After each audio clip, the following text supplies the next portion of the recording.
everyone. Welcome to the Nocturnal Nerdcast, Pop Culture in the Dark. I am your host, Eric. It is Tuesday, August 4th. We are in August now, 2026. It's still really hot here. We had bad thunderstorms. Actually, we had historic flooding in my area, like a 60-year high on flooding in this area. So, crazy night. I wasn't sure if I was going to even be able to go live because of that, but everything held up, and now it's much better outside. Tonight's stream, we're going to talk about a lot of random stuff, but we are going to talk heavily about Spider-Man Brand New Day and really what's going on at the box office, what this means for Marvel in the future, just an open conversation about that. We're not going to get into spoilers in the very beginning, but I'm going to guess at this point, and we're going to bring up, we got two people in the green room tonight, we're going to bring them up in a second. I'm going to guess that most people would agree that the one spoiler that people have been trying to keep secret isn't really a spoiler anymore, because now it's pretty much, I'm seeing like Variety and Hollywood Reporter and places like that talking about it openly. So I waited till today to make my mind up, because tomorrow's video is going to be about that topic. And so I wanted to gauge sort of where everybody was on the spoiler train. Anyway, hope everybody's having a good week so far. Shout out to some of our channel members in the house. Who do we have as a channel member here? Let me scroll back up, make sure I don't miss anybody. We have Cody's here. Good to see you in the chat. Jose is in the building. We have South Texas Shark is here. Good to see you. Got our mods in the house. Thank you, Cameron. Thanks for all of our mods being here. I do appreciate it. And everybody else for hanging out with us. Hope you guys are having a good day. We had two people. One person restarted their computer. I know they're coming back. We'll just wait for them to come back. But we do have another person waiting as well, and that is Darren. What's up, Darren? Hello. Welcome. How are you? Hello. Thank you for having me. Yeah, of course. I wanted to start a little bit early tonight because I don't know how late I'm going to be. So I was like, we'll start early. I'm really excited just to talk about Spider-Man, which is interesting because we did a stream. We talked about it on Thursday, but I just have so much more to say about it. And I'm really happy about the energy around like the movie and like where I think we're going for the rest of the year. And the next couple years really with Marvel and, you know, what it looks like. Cause we do have a gap next year. We're only getting Secret Wars, which now that I've set on it a little bit more, pause on that. But now that I've set on it a little bit more, I actually think it's a really smart thing for them to do, to be honest. But you know what? Something that was brought up in my stream last night that I didn't think about that will help this. What's that? Guess what comes out next summer? What? Wait, what am I forgetting? Spider-Verse. Oh, that's right. It does. So that's going to kind of help us a little bit because I could see something in there. I could see something like it's a multiverse movie that comes out 6 months before Secret Wars. I would not be shocked if they throw a little something in there to maybe. Yeah, that would be really cool, actually. So, but I think the more I think about it, the more I'm like, okay, so this is what makes me excited. This means whatever happens at the end of Doomsday is huge. Right? For them to take a year off of like other films, this is like the Infinity War Endgame thing where something really big happens and we have to like process that for 12 months before we come back to the MCU. So that's really exciting for me. And I'm happy to see, I mean, yes, there's people arguing about things in Spider-Man Brand New Day, but overall the energy is just like people want to talk about it. They want to have conversations about it. They want to get excited about it. And I'm all for that because you know me, I would rather talk about stuff I love than talk about things that I don't like. And so this movie has really done that for me. And we're going to take a look. So what we're going to look at tonight, Variety put out a ranking for Spider-Man. I don't know if you saw that or not. They put out a ranking. We're going to look at that. We're going to take a look at the numbers. And then a couple other small bits about it. But what we're going to do, guys, is the reason why I'm running this poll, and Darren will talk about it, and then the other person, if they come back in, we'll jump on that too. The big reveal thing, I think we're beyond it being a spoiler at this point, right? Would you agree on that? Unfortunately for a lot of people.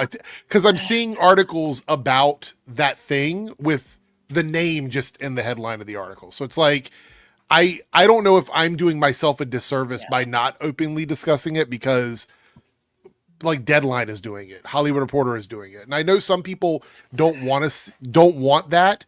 So what I'm going to do tonight is I will give a spoiler warning before we start talking about those kinds of details. But after tonight, I don't think I'm going to be concerned about it anymore, unfortunately, for people that haven't seen it. It's Tuesday, so it's almost been a week since it's been out. Yeah. It's also already hit $1 billion at the box office, which I bet you're going to talk about later. Well, that's actually the first. No, that's actually the first thing we're going to talk about. We're going to look at all the records it's broken because it's incredible. Sure. Overall, though, it's kind of interesting. I've watched a lot of reviews about it. I've seen a lot of the same criticisms, and some of them I do understand. Like, how did Spider-Man make money? I guess people want to know like how he was surviving or whatever. Because if no one knew he was Peter, then Stark couldn't have left him money. That was one of the things that people said. They're like, well, he wouldn't have left him money because he wouldn't have known who he was and stuff like that. So, I mean, I understand those little criticisms, but I don't think any of that for me. To be quite honest, those kinds of questions don't really feel important to me about like what we were seeing in the movie. You know what I mean? Is that fair? Like, you're muted, by the way. You're muted. Sorry. No, I mean, that's one of those things that will bother you in any movie you watch, not just Spider-Man. It's like, how did they afford this? It's like, because they needed to afford it. That's why. Yeah. Like, it happens. It has to happen. He can't be... I mean, I guess he could have been completely broke, but I don't think that'd be a very fun movie to watch. I mean, I would just assume that he is doing things to make money. Like, sure. Selling photos, maybe working on people's text, something like that. He's doing something to make money, right? I'm not totally sure. Maybe we'll get that answer in the next movie, but... Maybe he went back to uploading his videos on like social media, like he did in the first all that ad revenue. He's like a giant TikToker now. Yeah, that might be what it is. I don't know. So for me, and this is what I think. Okay, so first of all, let's look at the numbers. I'm going to pull the numbers up. Let's look at the numbers, and then I want to talk about. I did a video earlier today, and by the way, thank you guys, everybody who is subscribed to the Reloaded channel. Thank you guys so much for engaging with the newer content, the newer stuff I'm doing, because I was trying to figure out what I wanted to do on Reloaded since we've stopped doing Arrowverse. I know it's been a few years, but I really didn't have a clear direction. I kind of like having open discussions while reacting to videos. I think it's been very well received on the channel. So everybody who's watching on Reloaded, thank you guys so much for the increased engagement and the increased reach for the channel. It really is helping. So I do appreciate it. And I'm going to continue to make content like that, as well as my own style videos.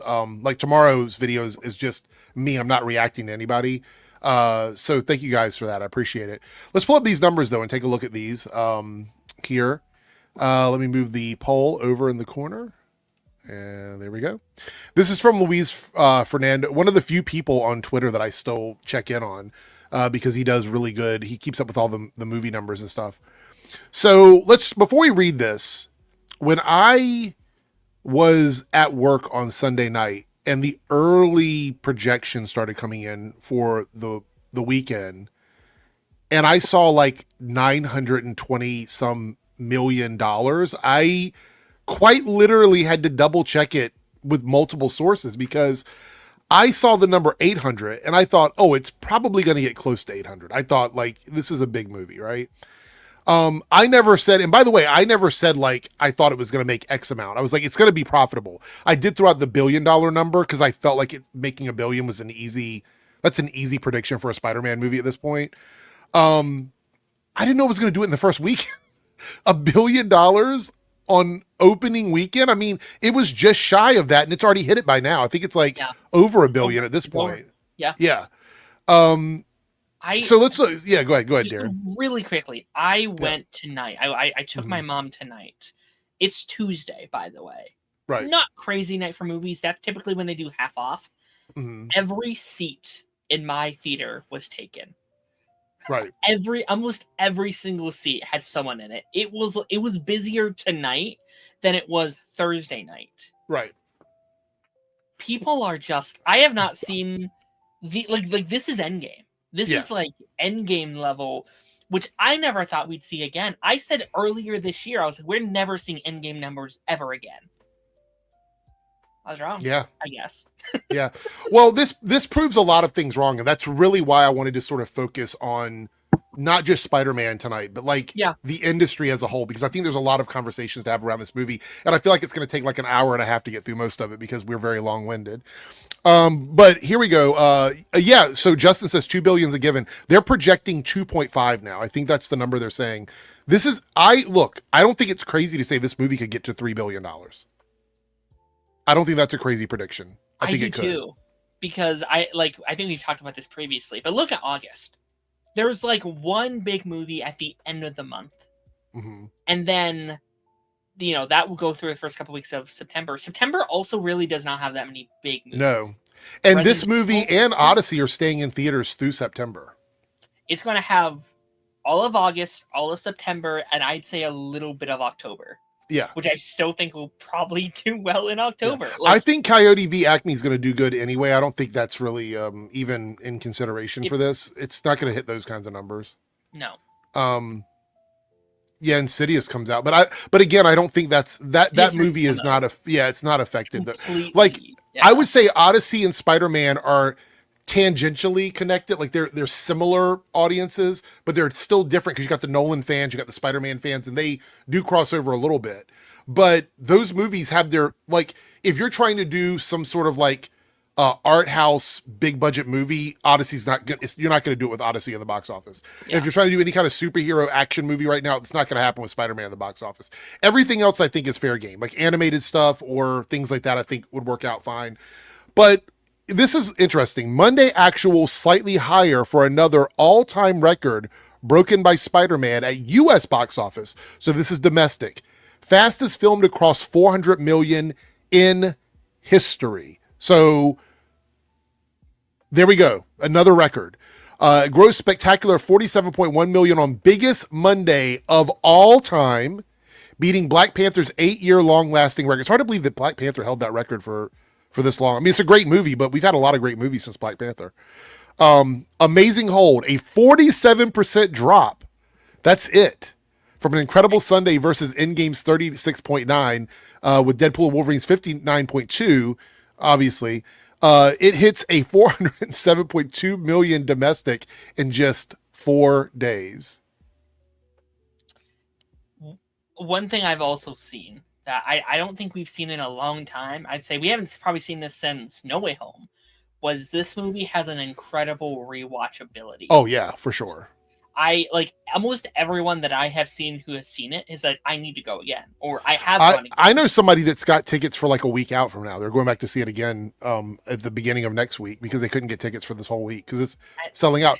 It's crazy to me because I think the thing is, and I want to bring this up. So actually, we're going to wait. I have something I want to talk about from Destin about this film. It ties into another character. We'll wait till we get there. But I'm going to say that one of the things we kind of pondered about, and I mentioned this in my video earlier today, is beyond Spider-Man being able to make a ton of money at the box office, because we already know that Spider-Man does, right? It's like, that's not a big secret. Beyond Spider-Man being able to make money at the box office, I think one of the biggest driving factors to such a huge opening weekend was keeping Sadie Sink's character a secret as long as they did. You're muted, by the way. Sorry. Yeah. No, I agree. We questioned it, and the truth is they could have made it public. There was nothing stopping them from that. But I think when Kevin Feige spoke out at Comic-Con and he says that they do everything to try and create the biggest experience for people on opening weekend, I hate to say it, this was the right decision for them. Yeah. I'm not saying that Spider-Man needed it. I think it still would have had a great opening weekend, but we have to that has to factor in. I think there's this element of like even if we know something, there's always an element of needing to prove it, right? It's like, I'm like, we've had this rumored forever. And we're like, I think I know what it is. I think I know what it is. And also who it is too also really helps. Like, right. I won't go into spoilers, but this is someone that people have been wanting to see, this genre of character. People have been wanting to see in the MCU since the MCU started. Mm-hmm. People have been like, where are the blank, right? And so now that there's this mystery around it, like, we might see the first blank in the MCU officially. Right. So I think that definitely helps. I also think it just helps that, like, I feel like this is the first Spider-Man movie to truly capture the feeling of Spider-Man. Yeah, like, there have been a lot of Spider-Man movies, but the feeling of what people got from Insomniac, what people got from reading the comics, what they got from playing or watching Spectacular Spider-Man or 90s Spider-Man, they capture that, and that's in the promotion of said movie. I also want to say small things like a practical costume. Like small things like that. Like going back and saying, we're going to put you in a costume. We're going to let people know it's a costume. It's not a green screen suit that's pieced together on you. It's an actual legitimate costume. We're not going to hide that in the movie. Like, we're going to let people see the imperfections when you move and things like that. We're going to do that. We're going to lean into the swinging, which is something they didn't do a lot of in previous stuff. We got a little bit of it, but it was never great, right? Yeah. We're going to lean into that. We're going to lean into the emotional core of Peter Parker. Like, we're going to dive into that. Remember, before the movie came out, I had talked about one of the things I wanted them to tackle was the remaining stuff that happened at the end of No Way Home with him and his friends. Now, I will admit we didn't get all the way there with it. I think there's still more that needs to be covered, but I do appreciate that they took it seriously and they did put in the work to make that whole thing connect on an emotional level, because they did the thing that I was worried that if they tried to explain it, it was going to come across difficult to understand. Like, who remembers what person gets this, what person gets that, blah, blah, blah. I thought they were really going to like try and oversell it a little bit. But instead, what Destin did is he was like, oh no, we're going to scale it back.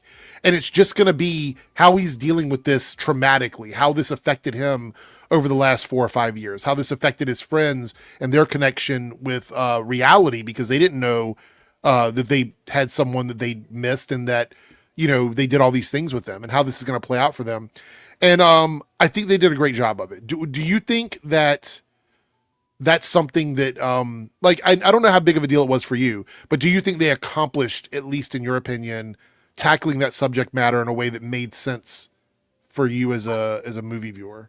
Yeah, I mean, you know, that's something that you obviously had a much bigger thing about than me. Like, it always kind of made sense to me.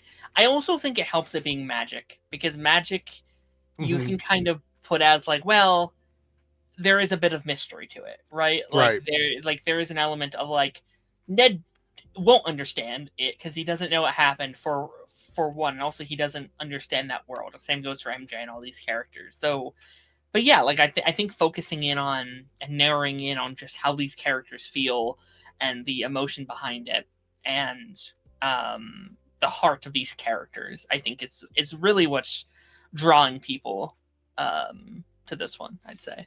Yeah.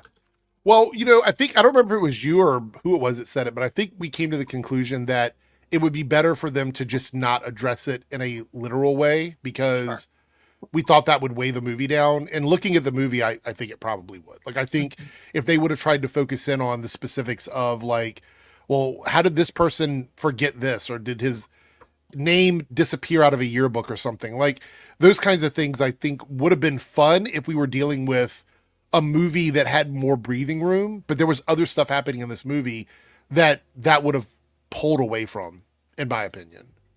I am also curious, like, I know I keep bringing it up and stuff, and I do apologize, but like, Secret Wars is about to happen too. Like, how much of this will be affected by that? Right. Of the like, what are these characters looking like post Secret Wars? You know what I mean? So the thing I'm worried about is, are we going to wave it away and make it so that everybody just remembers Peter again?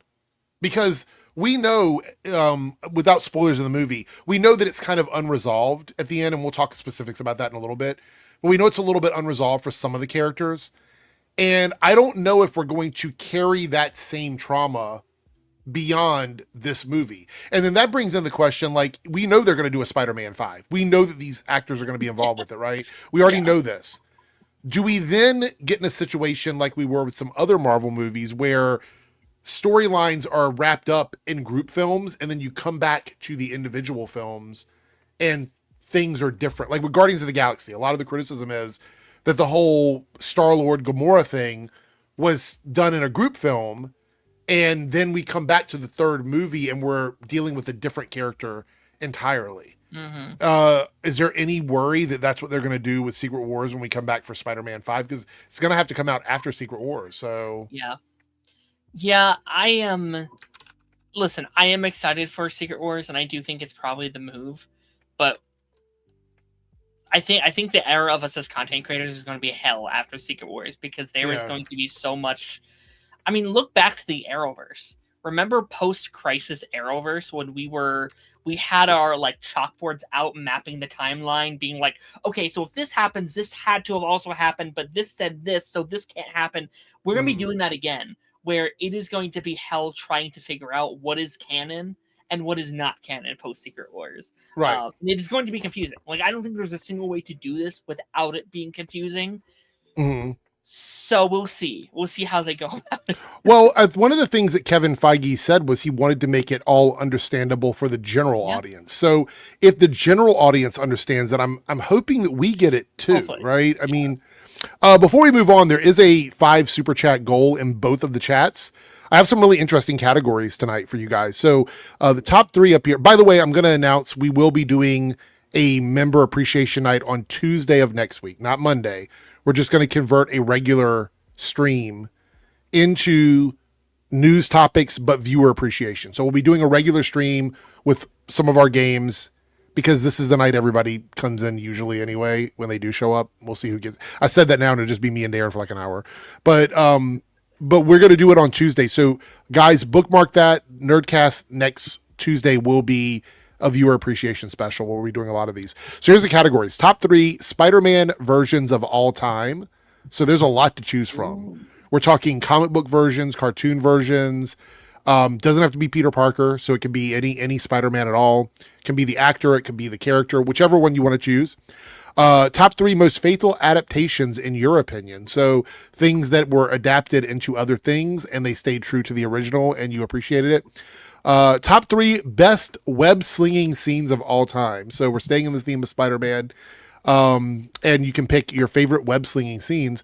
And number 4 is best needle drops of all time. So songs in movies that you feel like killed it for you. So those are our options for tonight. Thank you guys so much.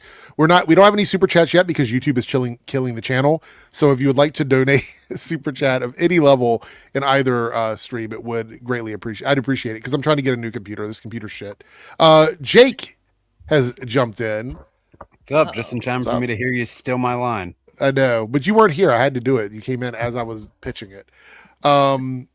So we're talking about Spider-Man. We're not doing spoilers yet. We are going to do spoilers tonight at some point, but we're just talking about the overall like box office and how absolutely nuts everything is right now with Spider-Man Brand New Day. What are you thinking, Jake? I mean, like I knew the numbers would be like really good. I had no doubt that it was going to make money, but I think, like repeated good word of mouth, repeated viewings from people like Darren up here, and also the fact that a lot of first-time viewers are bringing their whole family pack with them.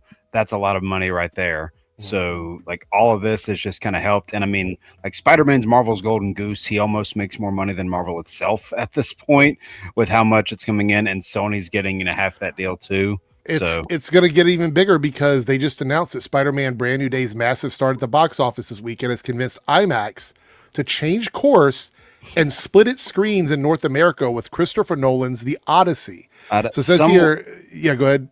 I was going to say, somewhere I just hope that like Tom Holland and John Bertha are just like toasting with a glass on the Riviera because they're having a good couple weeks. It says, Zendaya as well. CEO of IMAX, Rich Gelfond, said in a statement, well, I don't even say that right. We believe more Spidey fans around the world will want to experience his latest adventure at IMAX, and we hope to be a major driver of both new and repeat viewings for the latest hit in the incredible year of moviegoing. So what's going to happen is now you're going to have people that have already seen the movie a couple times in a regular format, and they're like, oh, it's an IMAX now. So now they're going to go, if they have an IMAX near them, to see it in IMAX. This is going to make a bunch of money because keep in mind, all of the money it's made so far is 0 IMAX theaters. Yep. Like, it got no IMAX releases. Now, it did get some of the premium formats for like Dolby and stuff like that, but that ticket, the price margin on that ticket isn't the same as IMAX. IMAX is the single most expensive ticket you can buy for a movie. Yeah. So it made all that money without IMAX at all, which is pretty crazy.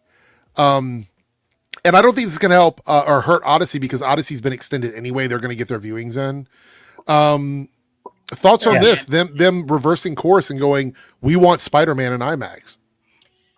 I think it kind of shows that like IMAX, like movies don't really need IMAX to be successful. Like, I know people were Yeah. very worried when this was first a thing.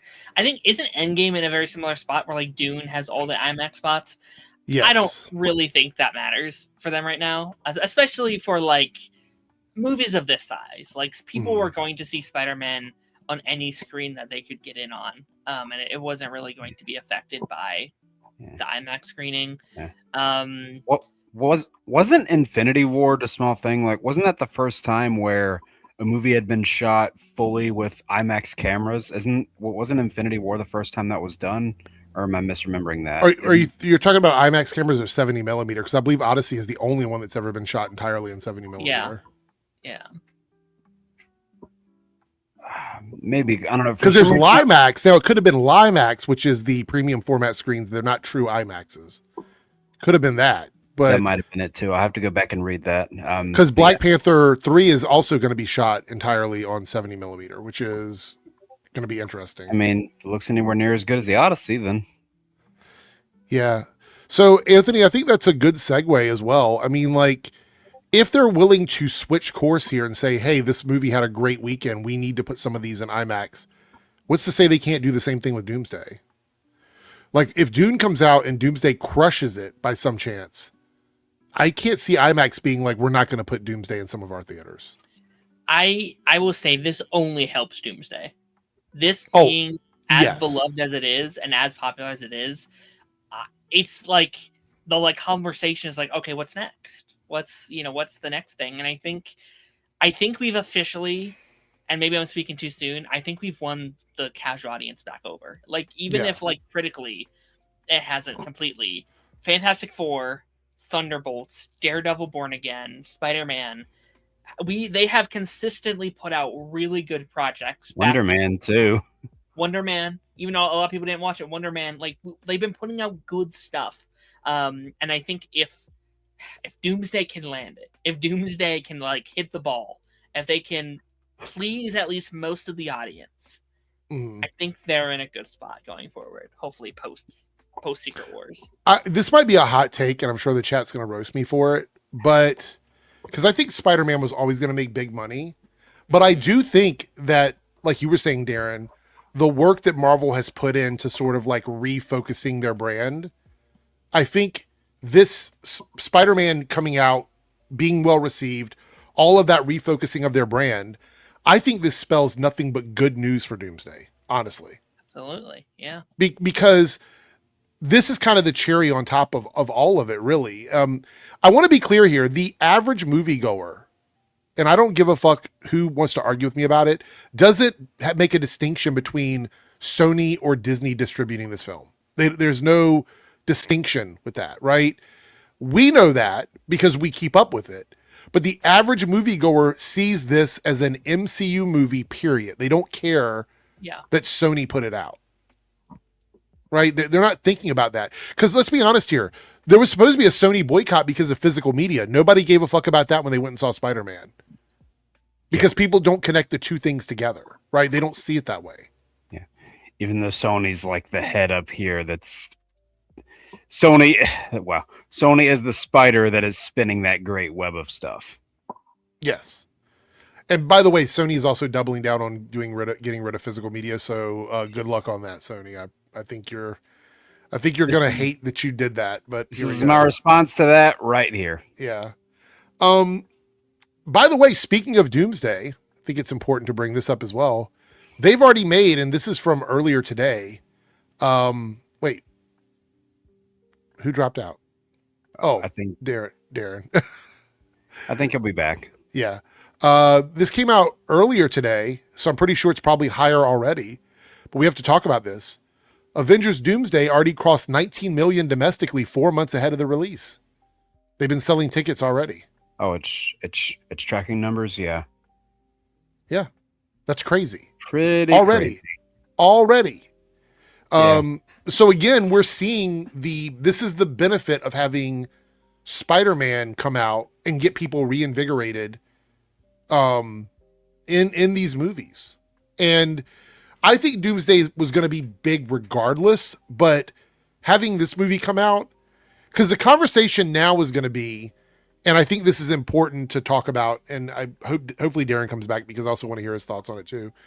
The Marvel is back narrative. It's so weird to me, right? It's so weird to me, to be honest. Okay. Sorry, can I just get this off my chest? I'm sorry. Yeah, that pisses me off so much. So, Marvel is back. Oh, they made something we don't like. Okay, now they're gone. Oh, we made something that we do like. Now they're back. Yeah. If they were truly gone, if they were truly dead, you wouldn't have got any more stuff. Right. They can make something. That's what happens with dead stuff. It doesn't come back. This isn't Dungeons and Dragons or a comic book or something like that. This isn't Call of Duty. You don't get a respawn chance. If something's gone, it's gone. But you have bumps and hills, and let's not pretend. I have to always bring this up. I feel like let's not pretend everything in the Infinity Saga was flawless 10 out of 10 material either. It wasn't. It wasn't. No. The people only started having a problem within the last 4 or 5 years. Right. So, because it's rosy lensed nostalgia is basically what it is. Yeah. So we did have Joe joining us, jumping in here.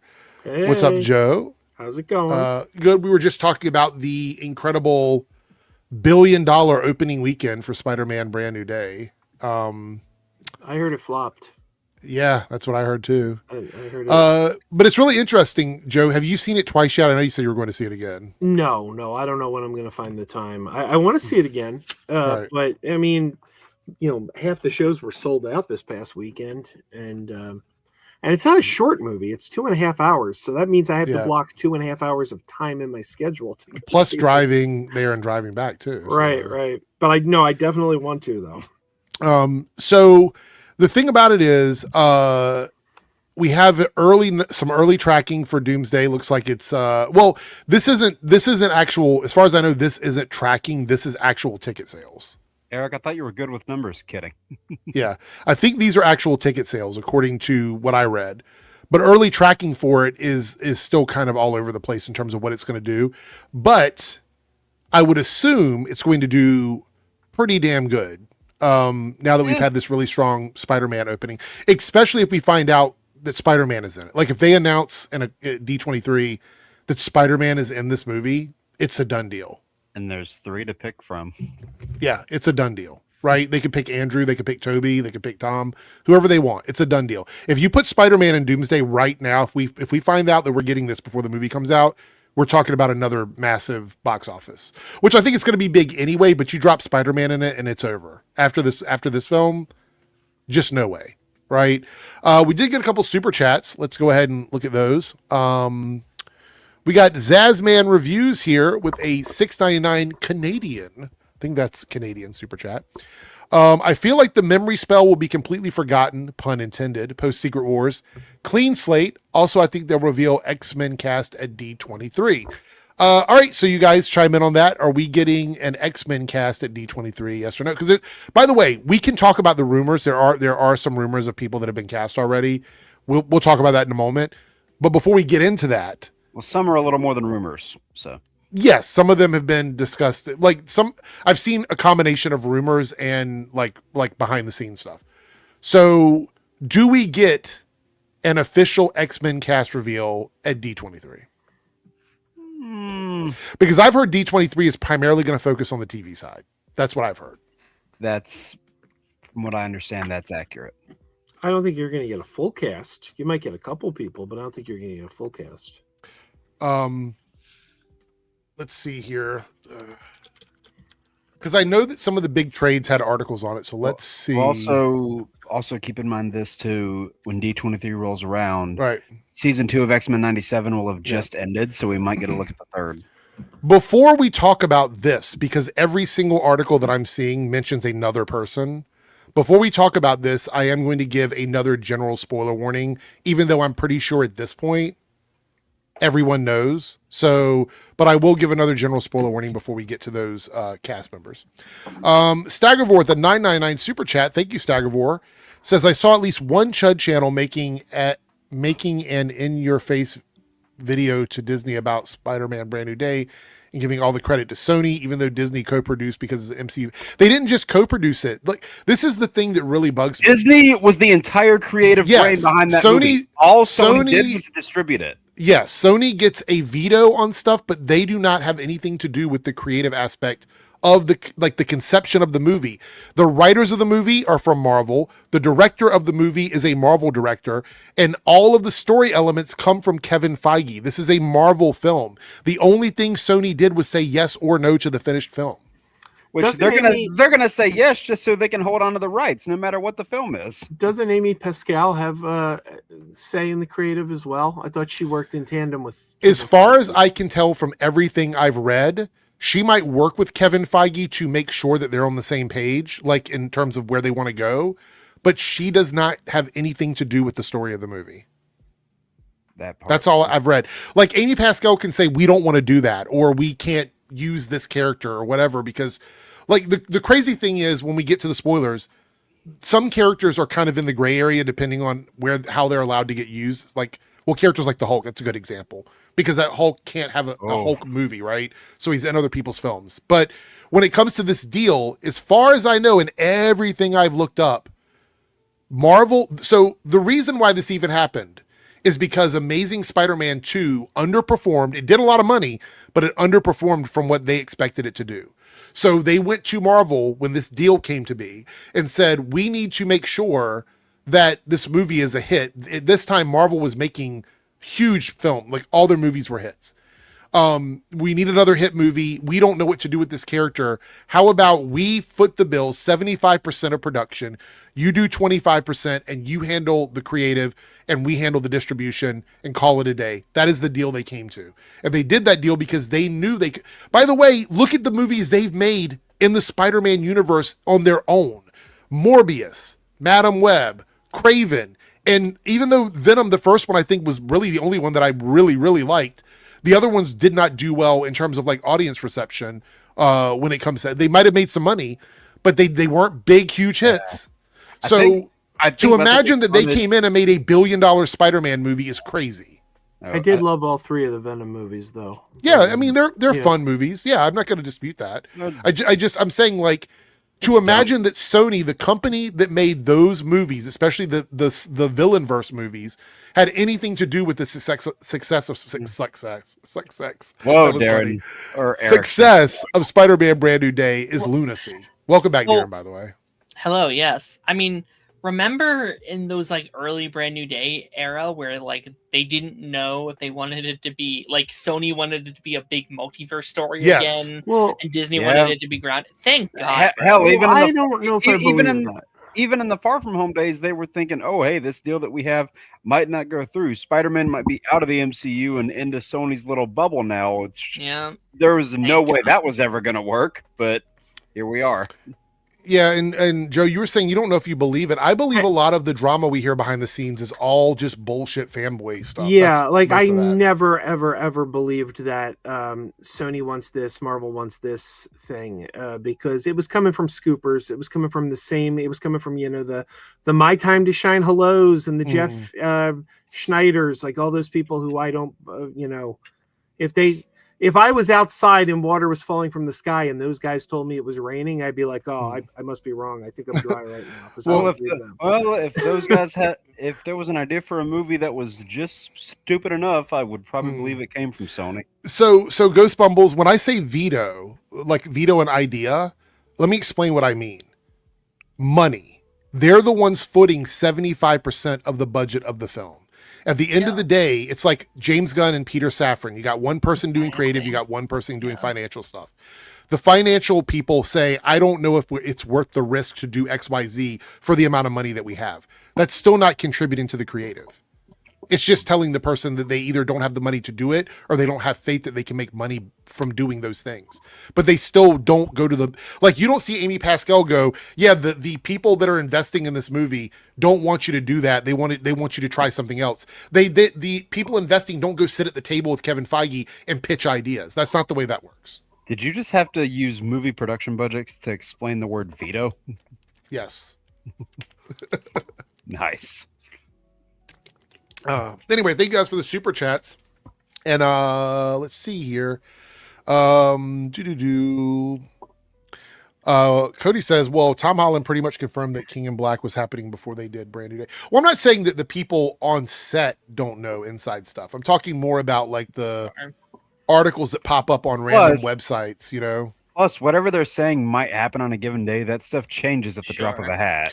But let's think about this. The two options they had were multiverse and street level. We kind of knew those were the two options anyway, because we've been doing multiverse stuff and they were advertising a street level Spider-Man. So that was really at the end of No Way Home, you see him doing street level Spider-Man stuff. So like those weren't big stretches of like, these are our two options. And also the next Spider-Man movie you get is multiversal and Across the Spider-Verse. So sure. And like, I also do get it too. It's like when No Way Home almost made $2 billion in COVID, I can understand the studio exec looking at that, like those numbers and being like, well, let's do that again. Let's just do it a second time and make the same money again. And it would have made money, of course. But this, I think, for like the longevity of these characters in the franchise, I want to share something funny here. Oh no! So, is anybody familiar with the new rock stars? No. Why? Mr. Hold on, Eric it's a very short clip. I want to preface this by saying, dear white people like myself, stop assuming that every character that you see in a movie, because this is like the third one that he's mentioned that he thinks is going to be this character. Stop assuming this. Let's watch this clip. It's a very short clip, but let's watch this. Not these guys again. Tank plows through another cop car, sending it rolling toward this kid on a scooter. You okay, kid? Yeah, you're okay. See you later. Peter pats his helmet twice. I think it's a very deep-cut reference to the first time Peter Parker technically appeared in the MCU as the kid in the Iron Man mask at the Stark Expo in Queens in Iron Man 2. Iron Man saved him in the final battle, but technically an earlier appearance than that, in like the second or third scene of the film, that same kid in the mask, at the time played by Jon Favreau's son Max, appears to Tony when he's pushing through the crowd. And after giving him an autograph, Tony pats his helmet the same way, twice. Could this little kid on the scooter be our Miles Morales? I looked at the actor on Instagram. He's a stage dancer who was in a West End production of Oliver, just like Tom Holland's origin on the West End on Billy Elliot. I'm probably overthinking it, but kid, I hope I get... You are absolutely overthinking it. Can we stop saying that every slightly brown character that comes in contact with Spider-Man is going to be Miles Morales? Can we please? Like, please. Yeah. That made my brain hurt. Wasn't that crazy? I saw the video and I was like, I have to talk about this. Like, what the fuck kind of rabbit hole is this? We do this a lot. Further than anything Alice jumped down. I mean, in his defense a little bit, that Iron Man scene, I think, has ruined our brains a little bit forever. Because, let's be honest. Like, they try and be like, oh, that was always supposed... No, it wasn't. No, it wasn't. That was some, like, 10 years later, hey, what if this is the... Hey. Well, a future MCU movie kind of like alluded to that theory, because like the beginning of Deadpool and Wolverine, when he's in the office, you see the photo of Tony and Peter from Homecoming, but Peter's part in the photo is blocked by that same little kid Iron Man helmet from Iron Man 2. So obviously because no one knows who Peter is at that point. So it's just funny how they allude to that stuff years later. So obviously there's an audience for this kind of like hyperbolic, like connectivity. Yeah. I mean, like there are people that like this kind of stuff.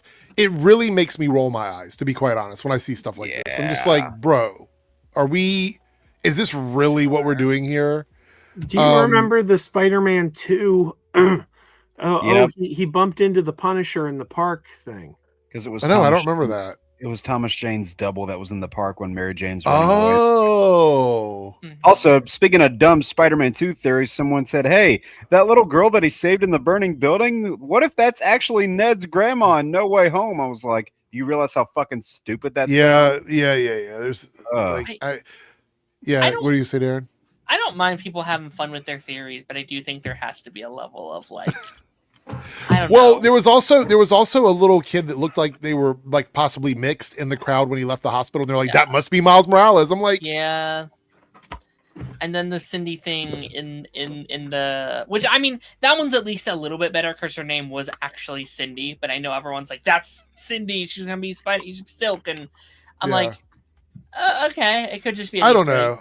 I don't appreciate this stuff, I guess, as much. All right, let's take a look at this here, which is every Spider-Man movie ranked from worst to best. Okay, I saw we're gonna this go through. earlier. It's wrong. All right, we're gonna go through this. This is gonna be fun. I'm pretty No sure. such thing, Joe. No such thing. Before we go through this, though, I want to point out that I have said for a while, before we even got to this film, even when we were going through the movies that weren't performing well, that superhero fatigue is a culture war talking point. It's just something that people use on social media to argue, right? Because we've seen over time, it'll be like 2 or 3 movies that underperform, and then bam, one makes $1 billion, and they're like, oh, but it's still superhero fatigue. It's not. There are other things that people are connecting with when it comes to these movies, that it's not just, oh, it's a superhero, I'm not going to go see it. That's not the way people think about films. And in a minute, when we talk about some spoilers, because when we go into the second hour, we're going to do spoilers again.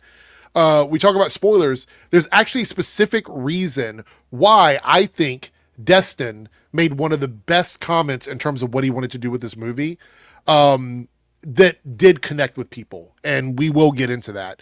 But I'm so tired of superhero fatigue. Sorry, I saw someone say something about it on Twitter when I was scrolling just a second ago, and I wanted to bring that up. I was looking at Twitter. Yeah, exactly. Cartoon 49 with a $2 super chat. Thank you, Cartoon 49. Says, thought Brand New Day was great. Where do you rank Spider-Man, or wait, where do you rank it in the MCU, I guess? That's a big conversation. I don't know where I would rank Brand New Day. I've done it compared to the other Spider-Man movies, but not overall MCU yet. Right now, it is my number 7. Actually, wait. Okay. No. Actually, out wait. of 38. Actually, wait. No, I did. Okay, well, tell me where it's at on your letterbox. Just tell me where it is. Damn it. No, that's okay. No, that's Spider-Man, MCU. It is my 14. Okay. 14 and overall for the MCU? Yeah. Okay. Is that including shows, Jake, or no? Just yes. movies? Oh, that's including shows. Mine's only movies. Ah. Okay. I have it at 6. Okay. Number 6. Okay. That's pretty high, I have to say. I don't know if I'd put it at 6, but that suggests that I don't like it or something. Yeah, that's fine. Where did you have it, Darren?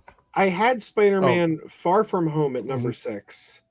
And I liked Brand New Day better than Far From Home, so well, that's a good sign then, I guess, for a lot of people. Is for because I'm not as Cody said his second favorite MCU movie. Wow. I get it. Yeah. No. I totally understand why people would rank it high. I wouldn't put it that high, but I get why people would. But let's see this variety list here and kind of see where they put these movies and then see what we think. Any guesses on what? Go ahead. We should compare it with our own afterward. Well, as we go through these, I'm going to say guess like the next one. So and if you've already read it, do not cheat and guess. I haven't seen it. I haven't read it yet. Right. So I pulled up the article and I have not scrolled down beyond here. So I'm going to guess based on just general consensus out of all of these movies, even though I know which one I would put last, I'm going to guess they're going to go with Amazing Spider-Man 2. Right? That would be my guess. If it were my list, Spider-Man 3 would be dead last. I think this list is going to be some bullshit. I think typically with these lists, it feels like they spin a wheel, and because they know if they do a bullshit ranking, it's going to get a bunch of retweets being like, "What are you talking about?" and it gets them money. If it were my last, Far From Home would go down there, but I'm going to say that one of the Spider-Verses is in last place because one of them. All right, so that's the bullshit answer. Yeah. Joe, have you already seen it? Have you already seen the list? I have, yeah. Okay, all right. So don't guess then. Don't tell us. All right, first one on the list is scrolling carefully. The Amazing Spider-Man 2. That was the one that I thought it was going to be because it's honestly the safest one. If you pick this, I don't think many people are going to argue with you, to be honest. Like I like this one slightly better than Spider-Man 3, but Spider-Man 3 would still be my bottom. But I understand why people put this at the bottom. I will say that up until this movie, this was the best Spider-Man costume in film, in my opinion. The one from Amazing Spider-Man 2. Yeah. It was my favorite one. I despise this movie, but I agree with you there. What about the Spider-Man I love the costume? Yeah. Yeah, I love this one. I think It's got two great leads, great music, great action. It's about where the praise ends. I think there are brilliant moments in this movie. Like this Right. movie has some of my favorite Spider-Man moments ever put to screen. Mhm. The other half, though, there are so many little things where it's like, why did you do that? That was a weird choice. All right. This movie also commits the biggest cardinal sin to Spider-Man by turning him into the chosen one instead of making him an everyman. I'm like, this is dumb. Like having it to where Peter Parker or someone in the Parker bloodline are the only ones capable of getting spider abilities. Like that's stupid. That goes into that really bad storyline from the comics. We know which one it is. I don't. Yeah, I'd rather not.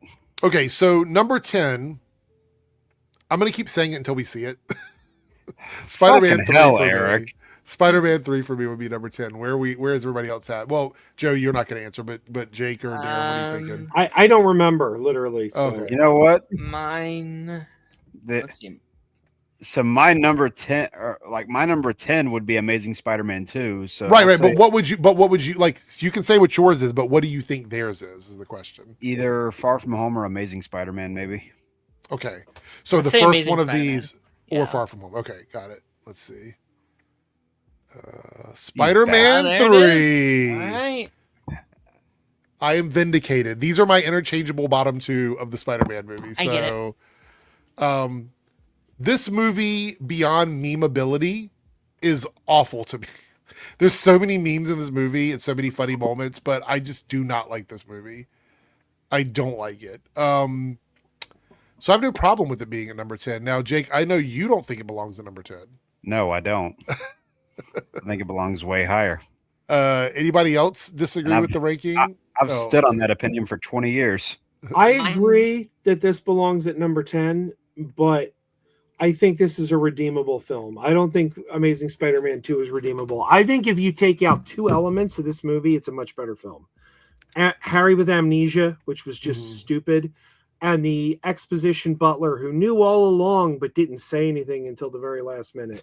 Like those two things are so dopey that I think if you just took them out, this movie's infinitely better. Okay. Hold on. Wait, hold on. Wait. Yeah, what is that comment? Saying Spider-Man 3 is a lot like Superman 3? That is one of the worst comparisons ever. Superman 3 is like one of the worst comic book films that's ever been made. So that means it's a good comparison then. You are in enemy territory, Jake. I don't think you're going in this one. Okay, so we're now at number 9. I'm going to say either Amazing Spider-Man 1 or because wait, what movies are included in this list? I think it's everything. I think it's all the live action movies plus the two. Okay, I'm just going to go with Amazing Spider-Man 1 then. That's what I'm going to go with. Anybody else want to guess number 9? I'll say Amazing Spider-Man 1 as well. Yeah. I'll say Far From Home. Okay. Wow. Let's see. Amazing Spider-Man 1. There we go. Yeah, they just don't like the Amazing. This suit was almost as good as the one in the second film, but it had a weird like basketball texture to it, which I didn't really like. And the eyes were a little bit smaller. So, but I did like Gwen in this movie. That's also my number 9. Oh, is it really? Mm-hmm. So, my number 10 hasn't shown up yet, though. Okay. So far, I'm in complete agreement with the list, but it does go off the rails, in my opinion. Oh, okay. Well, there we go. All right. So number 8. This is where it gets a little rough. Okay. I'm gonna say. I hate to do it, but I'm gonna say Homecoming. If Far From Home's above Homecoming, that's crazy. I'm just gonna say Homecoming because I know the list goes First crazy, it so I'm gonna guess something. I'm gonna say one of the Spider-Verses again. Okay. I don't think they're right, but All right. Here we go. Wow, Far From Home is number 8. okay, good See, job. that's complete bullshit. That needs to be way higher. That's like a perfect film right there. That's my number 10. Far From Sense is more like it.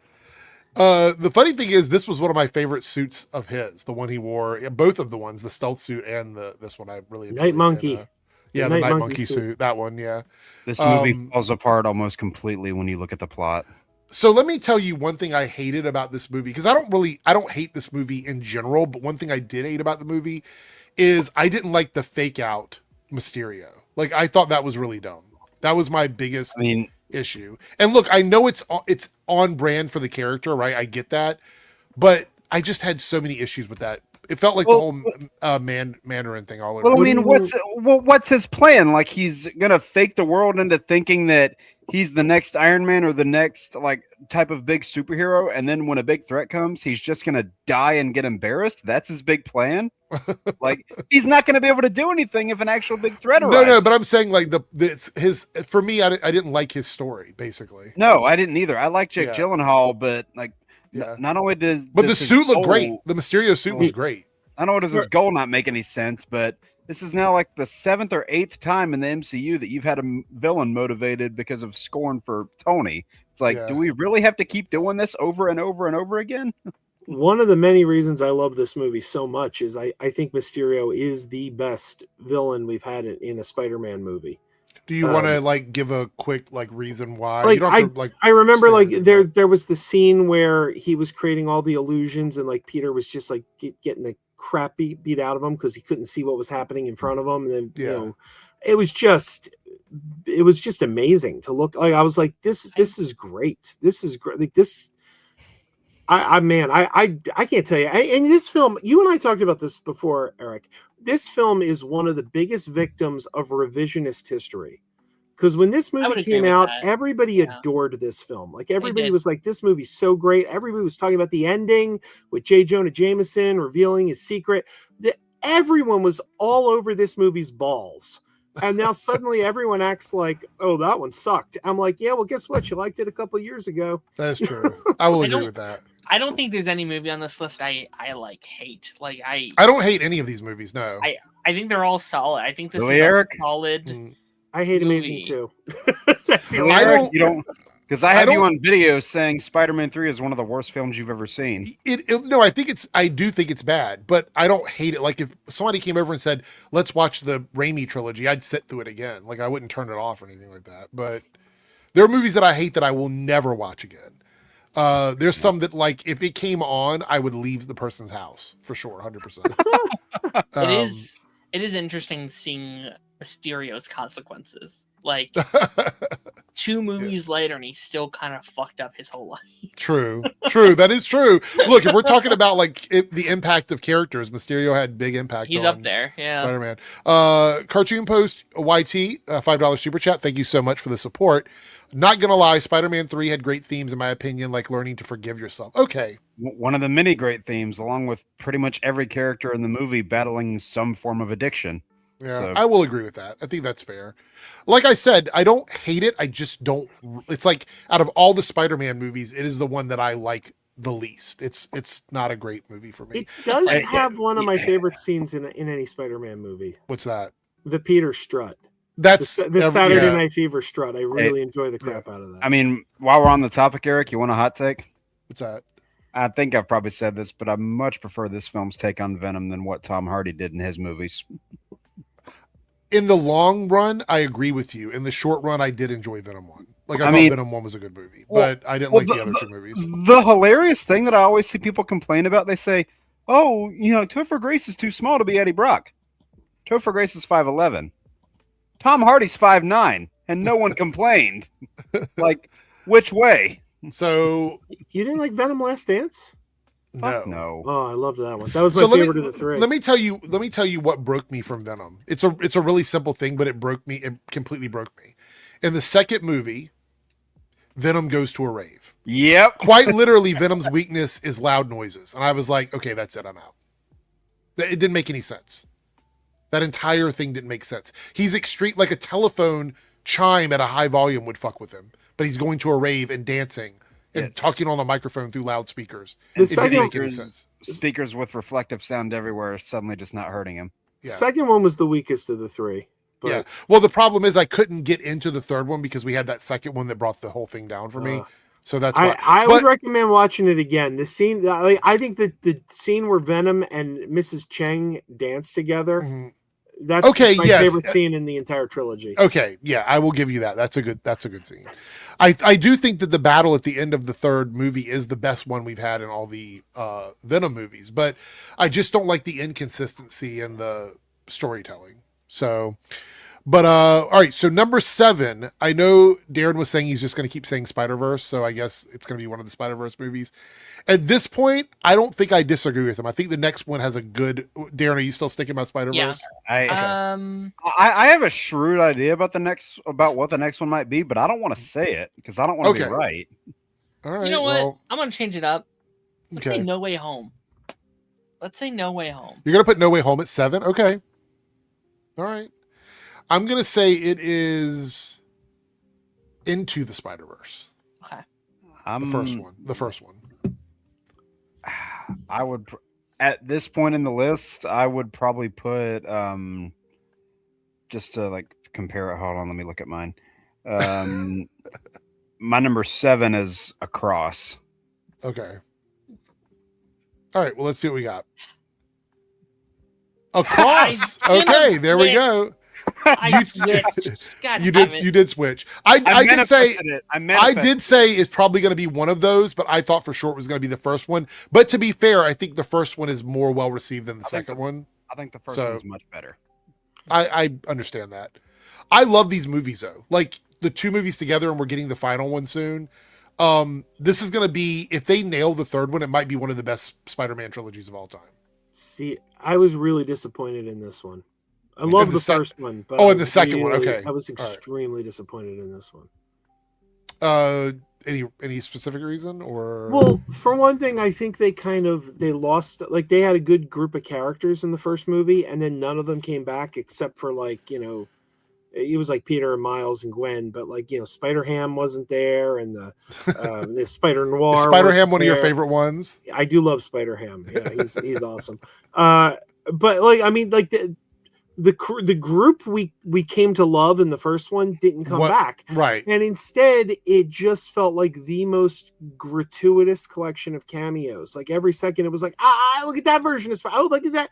And it just got to the point where I'm like, all you're doing is showing us different versions of Spider-Man. Like it felt like what James Gunn calls cameo porn. Like I felt like this movie is just well. To be fair, the movie is Across the Spider-Verse, right? I mean, that's the name of it, right? So I feel like your criticism is valid, but I'm saying like I think that's what they were selling in the movie. We got the bad version of gratuitous cameos in that same month. Wait, what else came out that month? Oh, wait, the Flash movie. Oh no, I've actually done a video on how the Flash movie does it right and this movie does it wrong. Wow. Because the Flash movie, it wasn't gratuitous. The Flash movie, it was necessary to the plot and it doesn't overstay its welcome. It's short, it gets its point across, and then it's out of there. It's like just a moment, but it's a moment that the movie doesn't work without because it's all about the collapse of the multiverse. All right. Well, let's any ideas on what number 6 is going to be? Anybody? Let's just say Into. Okay. I think they put them back to back. I'll say Homecoming. Okay. I can see Homecoming. Let's see where they put it. Brand New Day is number 6. I do not agree with that. Wow. They put Brand New Day under No Way Home? Let me look. Brand New Day is my number 6. Yeah, but we're talking about their list. So like I know you agree with them, but like the general public, do you think this is where it belongs at number 6? Like the general consensus? You think people would rank it higher? I think most people would say it's the best of Tom's. I've heard that, yeah. My second favorite of Tom's. I have issues with the movie, but I still really like it. Okay, show of hands, who thinks this is the best Tom Holland Peter Parker we've got? Just movie or like him as Peter? Him as Peter. I gotta see it again. Right now, my gut instinct is to say yes, but if I watch it again, I might put it behind far. The reason why, go ahead, Jake. I was gonna say him as Peter. It's probably at its best in this movie. There are just other issues I have in this movie in regards to the plot and how certain other characters are utilized that brings it down. That's fair. Remember, I don't know who was on with me when I did it, but there was a early teaser we got where we saw Tom walk into the studio, right? He had the mask off, but he was wearing the suit and he didn't really do much. And I immediately told you guys on that stream, I said, this is Peter Parker to me. I don't know what it was. It was the aura around him or what had happened, but something was like a light switch for me because I'd never been the biggest fan of Tom Holland as Peter. I've always liked Andrew, right? I even said that all the way up until this movie. And I'm going to say this now for the first time. Tom Holland, after this movie, is my favorite live action Peter Parker. Ooh. After this movie. I think he did such an incredible job in this movie, particularly the scenes with Ned and Zendaya. Like, their scenes together, when we got them together, when we reached that point, it felt like there was a full story that had happened with his Peter. His moments with the Punisher were incredible. His moments with the time he did speak to Bruce in the movie, and we'll get into spoilers here in a bit because we're past the hour, but he got to those moments with that. All of that worked for me. And I think this was the best version of Peter Parker we've had in the MCU. And he is now my favorite Peter Parker after this movie. All right. I agree. He is, I think after this movie, he might have moved up to my number 2. Well, your number 1 is always going to be Toby. Right. And I love Andrew as, I know, I love Peter. I love Andrew's Peter in the movies he's in. And yeah, I've seen people argue that just from an acting standpoint, he might be the best actor that's gone about that role. Yeah. But it's harder for me to put him higher just because we haven't seen as many layers to him. Yeah. So, Remy, we're going to open up spoilers as soon as we're done with this list, because I have a lot to say about Brand New Day that I haven't had a chance to talk about, because we got so hung up on one thing last time. I want to talk more about it. Lance says, am I your favorite black? No, you're not. Damn. Don't. My favorite. Eric, be very careful with the next thing you say. No. I'm just joking. Anyone who doesn't know who my favorite black guy is doesn't know me at all. So, well, a lot of people in the chat don't know you, Joe. It's Mr. T. Oh, right. Always will be. Oh, Serenity goes, Michael Jackson exists, Lance. Damn. Damn, that's crazy. Wow, Darren. Colorful words. All right, so now we got Spider-Man Brand New Day at number 6. I don't know where we go from here, because this is definitely like the what the fuck for me, to be honest. Where do we go from So here? I'm going to say it's got to be Into the Spider-Verse or Homecoming at this point, right? Yeah, what's left? I want to say, hey, what is this, 6? Yeah. What have we not done? We haven't done No Way Home. We haven't done Homecoming. Spider-Man 1, Spider-Man 2 haven't Into the appeared. Spider-Verse. Yeah. I'm going to say No Way Home is our next one. Okay. All right. Into the Spider-Verse at number 5. Ugh. Man, It barely got into the top 5. fuck barely. animation, I guess. I mean, I get it, I guess. Like, Do you? I mean, at this point, they're all good movies. So, like, That's I'm true. Not gonna That's be, true. I'm not going to be like, how dare you put it above Homecoming, which is Okay. a great movie, and like Spider-Man 2, which is also a great movie, and so I think that just kind of shows how lucky we've gotten with Spider-Man movies. No, look, but see, that's the other thing, and I want to throw this out there while I'm thinking about it. This is why people go to see Spider-Man on opening weekend, because more times than not, even the ones that are just meh to most people are good movies, right? Amazing Spider-Man 2 still did good at the box office. It didn't break $1 billion, but it did really well. It still made like $770 million. So Yeah. for all intents and purposes, that is successful. And that's the lowest earning Spider-Man movie. And a lot of people don't know this little tidbit, but for the longest time, Spider-Man 3 was the highest earning Spider-Man movie until that's Far From crazy. Home. You're right. That is crazy. Let's not Until- talk about that. Until Far From Home made $1 billion. Okay, so now we're in the top 4. This gives us Spider-Man 1, Spider-Man 2, No Way Home, and Homecoming. yeah. So I'm going to say, in any world that makes any sense, it has to be Homecoming. Yes. This world does not make sense. I like Homecoming more than No Way Home. Oh, so you'd put No Way Home next then? I would. Just say it. I don't know. I think this list is whack. Right? I think they're probably going to put like Spider-Man 1 here or something. Right. Like Okay. All right. Let's see. I'd put No Way Home next. Okay. That's me. that. I would too. On mine. Right. Yeah. Out of those. Let's four, see what we my got. least favorite. Homecoming All right. is number all right. 4. Fair enough. Fair enough. Okay. So now we've reached a point where, look, I like Homecoming. I think it deserves to be high. I would probably put Brand New Day higher than Homecoming at this point, to be honest. Yes. But Homecoming is good, and Michael Keaton's really good in the movie. But I would say now, with the 3 that we have left, okay, I feel like they're either going to put Spider-Man 2 or No Way Home at number 1. So I feel like the next one has to be Spider-Man.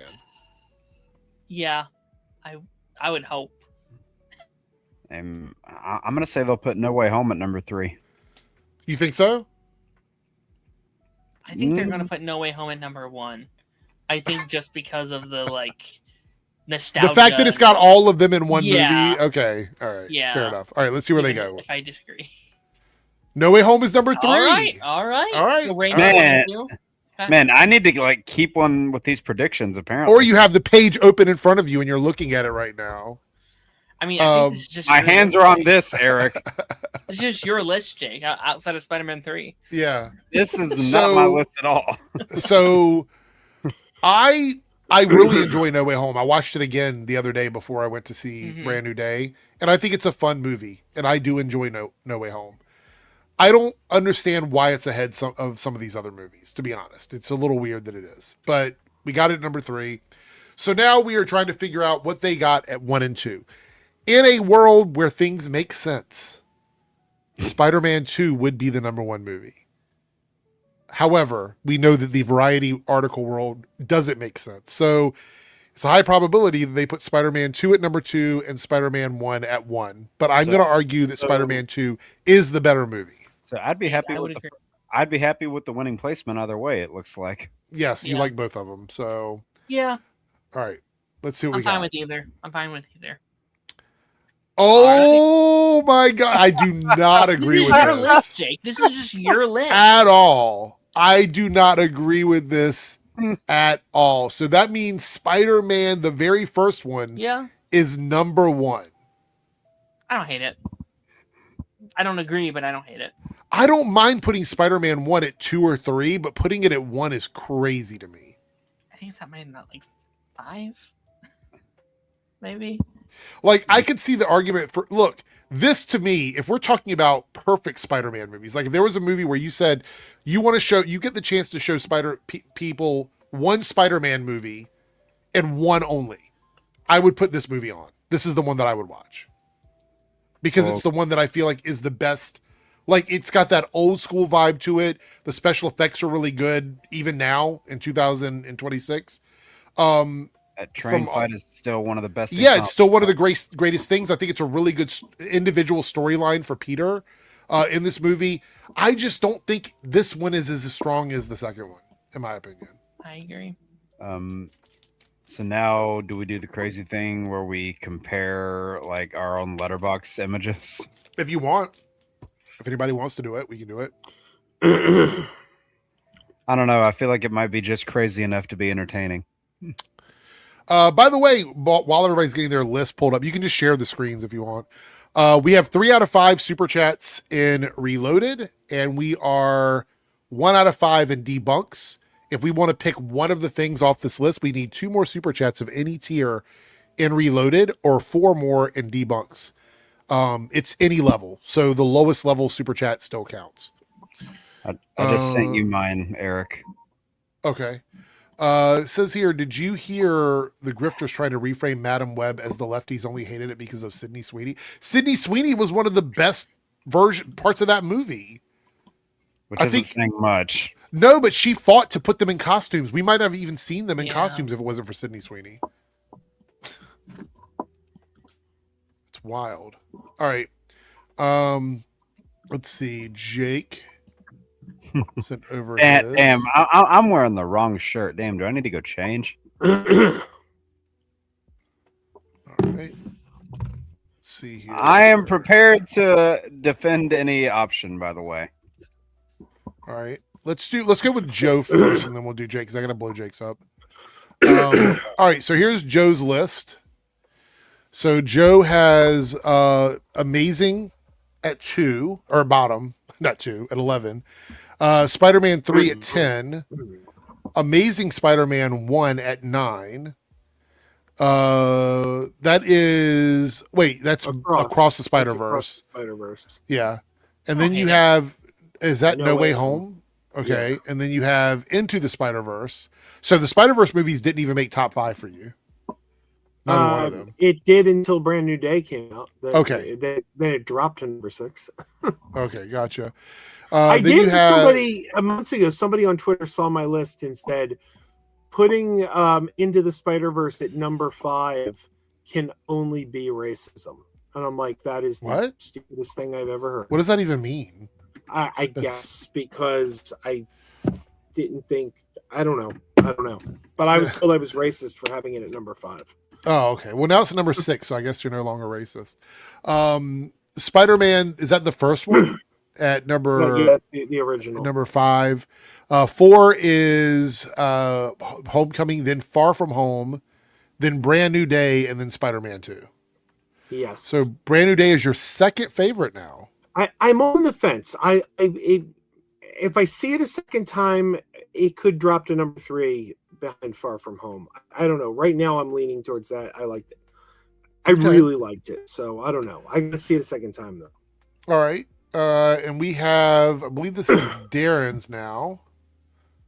So Darren put, all right, that's Amazing Spider-Man 2. Mm-hmm. You put Far From Home at number 10? I do. Yeah. Wow. But in a list where I really like all these movies. Like even Spider-Man 2, I think is a fun time. Again, it's like getting a box of like candy and you like all of them and you're just ranking the ones based on the order that you'd eat them in. Amazing Spider-Man number 9, Spider-Man 3 at number 8, No Way Home at number 7. Okay, that's interesting. Spider-Man 1 at 6. So Spider-Man 1 wasn't even in your top 5. That's pretty interesting. It's like 5 and 6 swap for me on any given day. Homecoming at number 5, Brand New Day at number 4, Spider-Man 2 at number 3. And then you have Beyond at 2 or Across at 2 and Into at 1. Yes. Okay. Yeah. That's interesting. All right, so let's go ahead. I'm going to share Jake's. Wait, Jake, file did here. you steal my profile? Wait, did I? Yeah. Oh, whoops. Did he what? Hold on, Jake. Go back. What are you doing? I didn't do that shit. It's because I was hosting Party Nation earlier. Oh. Go back, Jake. Hold on, go back. Yeah. Yeah. Oh my God. You're still under my account. Okay, that's why. Way. All right, so here's Jake's list. He's got Spider-Man Far From Home at dead last. Dead last. Wow. Yep. I have so many issues with that movie, but I still like parts of it. Amazing at number 10. Amazing 2 at 10.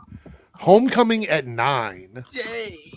I like Homecoming, but compared to the ones above it, I just don't find myself going back to rewatch it as much. Amazing 1 at 8. Across at 7. Brand New Day at 6.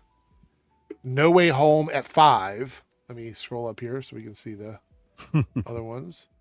Into the Spider-Verse is number 4.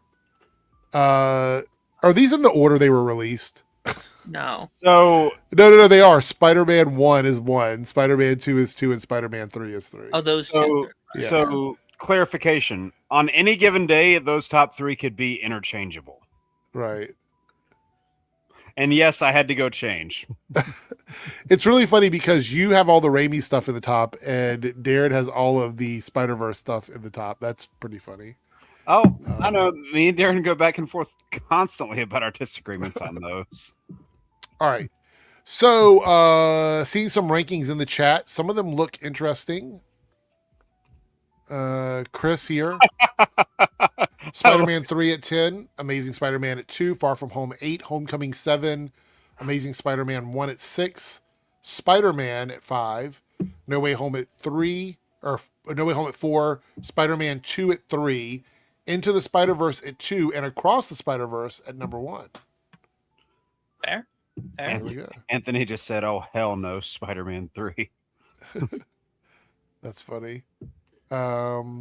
Your face says if we're ranking Mine Across Spider-Verse into the Spider-Verse, oh wait, the 2 Spider-Verse movies are at the bottom. Brand New Day, No Way Home, Spider-Man 2, Far From Home, Spider-Man, Homecoming, Amazing Spider-Man 2, and Amazing Spider-Man. Maybe he said it backwards. Maybe is that backwards? Maybe he meant like the ones. I was gonna say that seems like it has to be reversed to me, unless no shade at all, but all right. With that being said, though, we are going to start talking about Brand New Day kind of openly because I feel like at this point we are after 12 o'clock. It's almost been a full week since the movie was released, and to be quite honest, like Joe was talking about on Thursday, some of the bigger spoilers, at least the biggest one, is already pretty much out there. So we're going to talk about it kind of openly because I want to talk about the X-Men in the MCU because we have a list of like rumored and confirmed people playing X-Men in Marvel. And I wouldn't be surprised if D23 we get some sort of announcement. Maybe not for everybody, but for some of them. So before we get into that, hold on one second. Where's it at? Chris, you can duck out if you want. There are going to be spoilers in this conversation for sure. Joe's jumping out. All right, Joe, we'll see you later. Make sure you check out Crazy Joe Adventures, everybody. Oh yeah. And sleep good, Joe. Thank you. Work in the morning, but I'll try to stay till the bitter end on Thursday night. Okay, sounds fine. So I'm just giving everybody sort of a heads up. We are going to be talking about spoilers for Brand New Day. Okay. Well, Chris, I really want to talk about the X-Men, but we have to get through some of the Brand New Day stuff first because it's going to lead into what the X-Men discussion, right? So this is actually one of the topics that we one of the topics that won, which was discuss the X-Men future in the MCU. So we're going to go ahead and I'm going to knock this off the list because this was one from a couple weeks ago and we're going to talk about it tonight. So this is one of the things that you guys voted on. All right. So here we go. First time I've talked about it on stream. It was rumored that Sadie Sink was going to be playing Jean Grey. I made several statements about how I didn't want that to happen, but I didn't mind Sadie Sink playing Jean, and I wasn't going to judge the movie as a whole because I didn't want to see that character in the movie. And I didn't. I gave the movie like an 8.5 or a 9. So there was no, I gave it to. Yeah, there was no judgment on the movie because, to be quite honest, when we get the reveal in the movie, right? Because, and by the way, the audience at my theater, almost everyone gasped when the reveal happened. Oh, there was audibly gasped in my audience. There was dead silence in my theater when it happened. Yeah, there were people that gasped in my audience, in the audience that I was in. But it has been revealed that Sadie is in fact Jean Grey. So she is going to be our Marvel girl, Phoenix, whatever ends up happening in the MCU. You know how long it's been since she's been called Marvel Girl? Good Lord. I know, but yeah. Yeah, so that's true. That's true. Yeah. They put her in that Marvel Girl costume, and I was happy. Man. And as I said back then, I still do not like her being in the film as this character because of what it means for the X-Men, and we'll talk more about that when we get to that point. What I did enjoy was I think Sadie was one of the highlights of the movie. Like, her acting just goes to show that her quality of acting in Stranger Things translated well into movies. And we're seeing this a lot. Yeah. We had Indy and other actors that come from these TV shows that go into movies, and it ends up not being just a one-off thing. They actually end up being even better than they were in the original thing that we met them in. And then it causes fights online, whereas saying, "Oh, you saw her in this, but real fans saw her in this." I'm like, get fucked. Yeah, I think that's bullshit. But tomorrow's video on my Reloaded channel, I'm going to talk about her pretty extensively because I do have still a lot of issues. And I know, look, last week I was fighting for my life about this, but I'm seeing a lot of people that agree with me. I know a lot of people said they weren't, but there's a lot of people online that agree with my take on this whole Jean Grey thing. What? And about the fact that I think it sets up a really weird foundation for the X-Men. Were you here when I talked about it on Thursday, Jake? Pretty sure. Yeah, I don't know how much I went into it on Thursday, but I don't like the idea that we have, and again, we can talk about it here, but I'm going to make a video about it tomorrow. I don't like the idea that mutants were discriminated against in the comics based on the idea that they could be dangerous, and then you had the X-Men who were not dangerous, and you had the Brotherhood who were dangerous, and the X-Men were fighting every day to prove that, hey, we're not like them. Now we have a character in the MCU that has been introduced as dangerous. And not only dangerous, but the intent was there with her character as well. So I don't like that because the switch to Dark Phoenix it hits so hard because Jean doesn't normally do those things. Mm-hmm. So now we have a Jean Grey that already has the capacity to put people in harm's way. You know. Can I push back on that take, like that part of it in particularly? I think they could make this hit even harder now, right? If we see her here, which is at such a low point and willing to do these things, and if her arc is about growing and finding herself and all her friends and family realizing how good of a hero she became since doing these awful things, when the switch happens, it's almost like, oh no, you went back to where you started. You grew so much. Don't go back to where you were. Look at where you've come and how far you've progressed. And again, like I do get you to a certain point. Like I am, again, like I said. So you know what? Screw the video tomorrow. I'll tell you. I will just go through. Okay. I'm not even going to worry about it. Right. So let me tell you why I have an issue with this, and I'm going to be very specific about it. So when we first interact with who we find out is Jean Grey later, she's driving a tank down a busy street with no regard for anybody at all. The tank is loaded up with explosives, and there's a woman driving that is being mind controlled by Jean Grey. Okay. So when we get to the end of that, when Spider-Man manages to stop it, she had every intention of detonating those bombs in an area where anybody could have been hurt, including the woman in the tank. So, and look, even if the woman would have gotten out, she would have not remembered doing it and then been arrested for terrorism because Jean wouldn't have been caught. It would have been this woman. I saw a thing today just quickly that somebody talked about how the whole like Spider-Man MJ swinging sequence where he's like taking her to that spot, that, and this is, in my opinion, this is a little bit of a reach. I don't know how you guys feel about it, but they're saying that whole swinging sequence should have been a giveaway because every time she swung with Spider-Man in the past, she was like afraid or scared, and this time she was dead silent and calm. I don't know how I feel about that necessarily. Oh, you mean about remembering who he was or something, or not remembering him? Like that MJ's calm demeanor in that scene.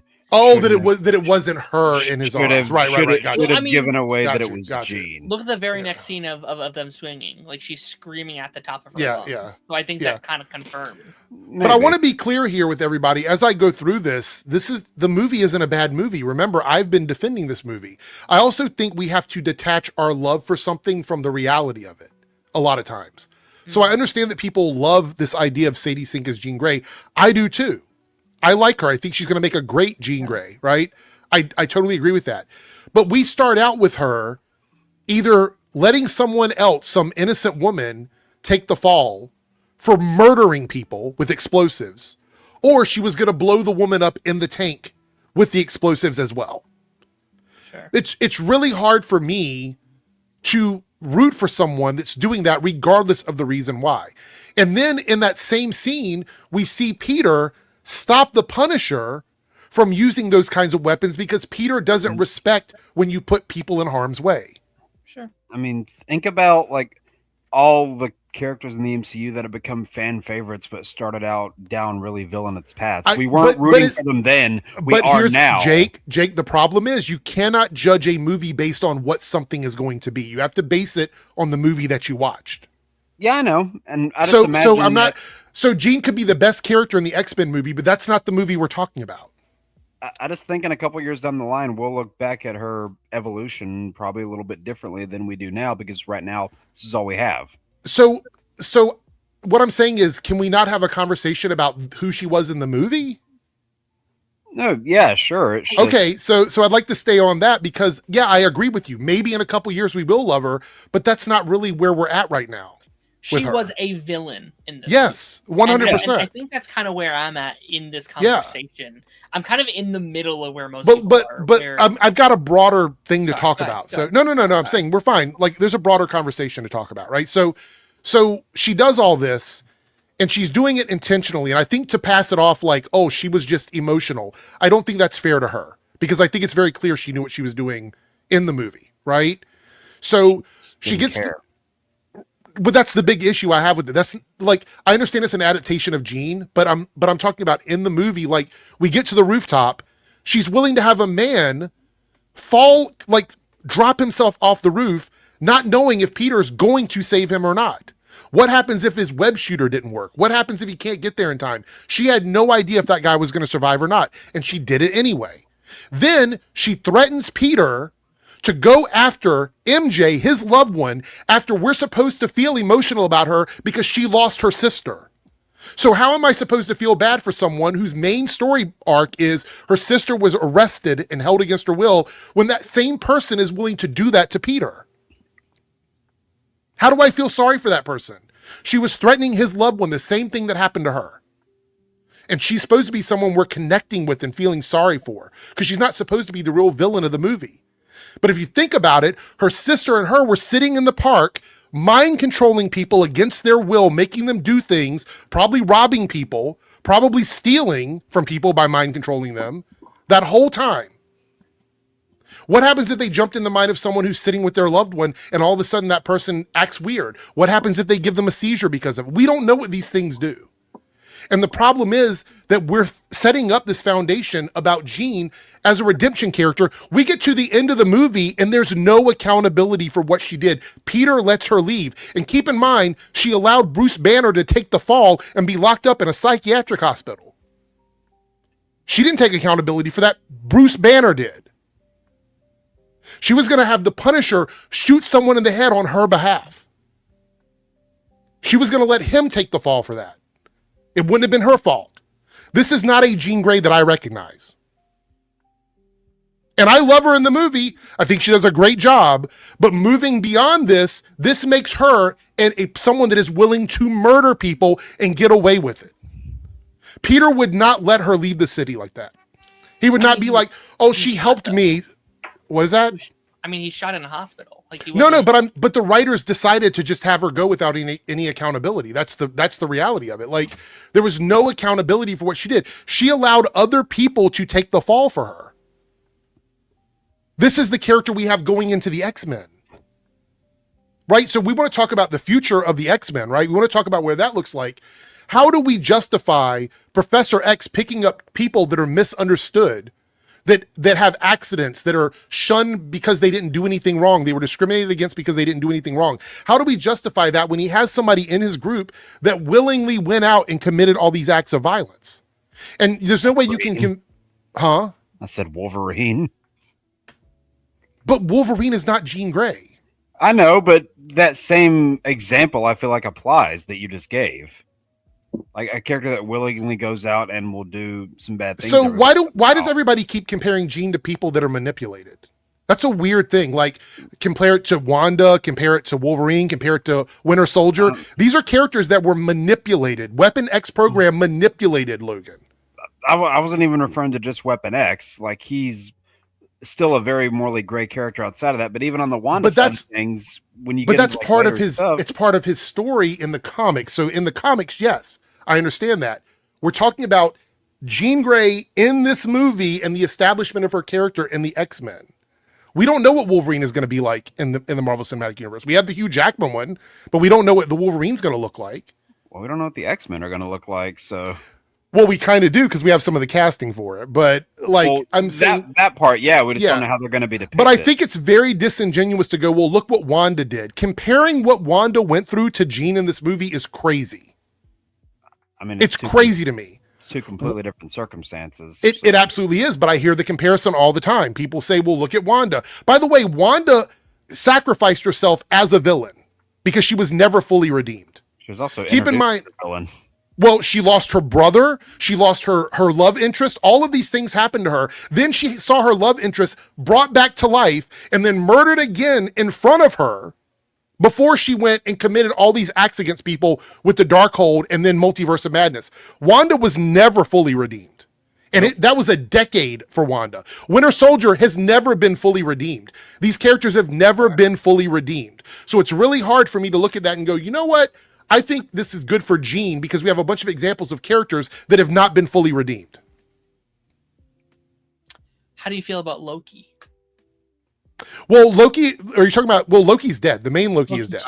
Yeah. Loki I mean, I don't think people love all these characters like Wanda or Bucky because they see them as like fully good to choose people right now, but they're layered, they're interesting, they're conflicted, they've got a lot of different parts to them. But let me tell you what, so to answer your question, Darren, with Loki, the Loki 2 that we get, it's fine for him to have redeemed himself in the TVA, but I think the general people would probably still think he's a villain. Sure. Because he hasn't done anything that they know, right? The mutants are always an uphill battle. We know for a fact that mutants get discriminated against forever and ever and ever and ever and ever in the comics, right? So we know that's going to happen. I was hoping, because of the way Fox bumbled the X-Men, that we would get something that felt a little bit more like the actual X-Men that we got in the comics, or at least something similar to that.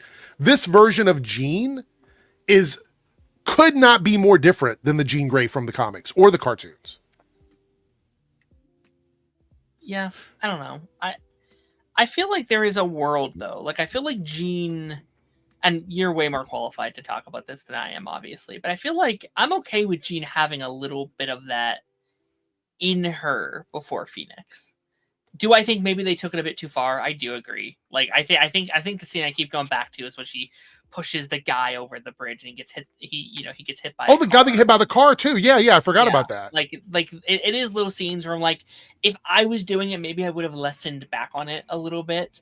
But I do kind of like the idea that like there is a little bit of darkness in her, and she kind of suppresses it because she'll meet Charles and because she is with the X-Men, and then some of that spark will come out later, with Phoenix and Dark Phoenix and stuff like that, blah blah blah. So I don't know. I do. I want to say first, you can continue. Yeah. I reject the victimization angle because that makes it a one-dimensional character. I don't want a one-dimensional Jean Grey that just wants revenge. She also knew what she was doing. So sure. Yes. Again, she is fully a villain in this movie. She is the villain of this movie. I'm just not against you redeeming her in the future. Like I am. And that's where I'll concede with you guys. Like I'm not against the idea that we may see some redemption arc with her, right? But I feel like we've already gone through this with Wanda. Like if you want to talk about like a redemption arc, Wanda started out as somebody who was affected by Tony, and a lot of the actions she did in Age of Ultron were because of her being upset by Tony. And then we watched her continue to get abused by life throughout her time in the MCU, right? I don't want Jean Grey to be that character.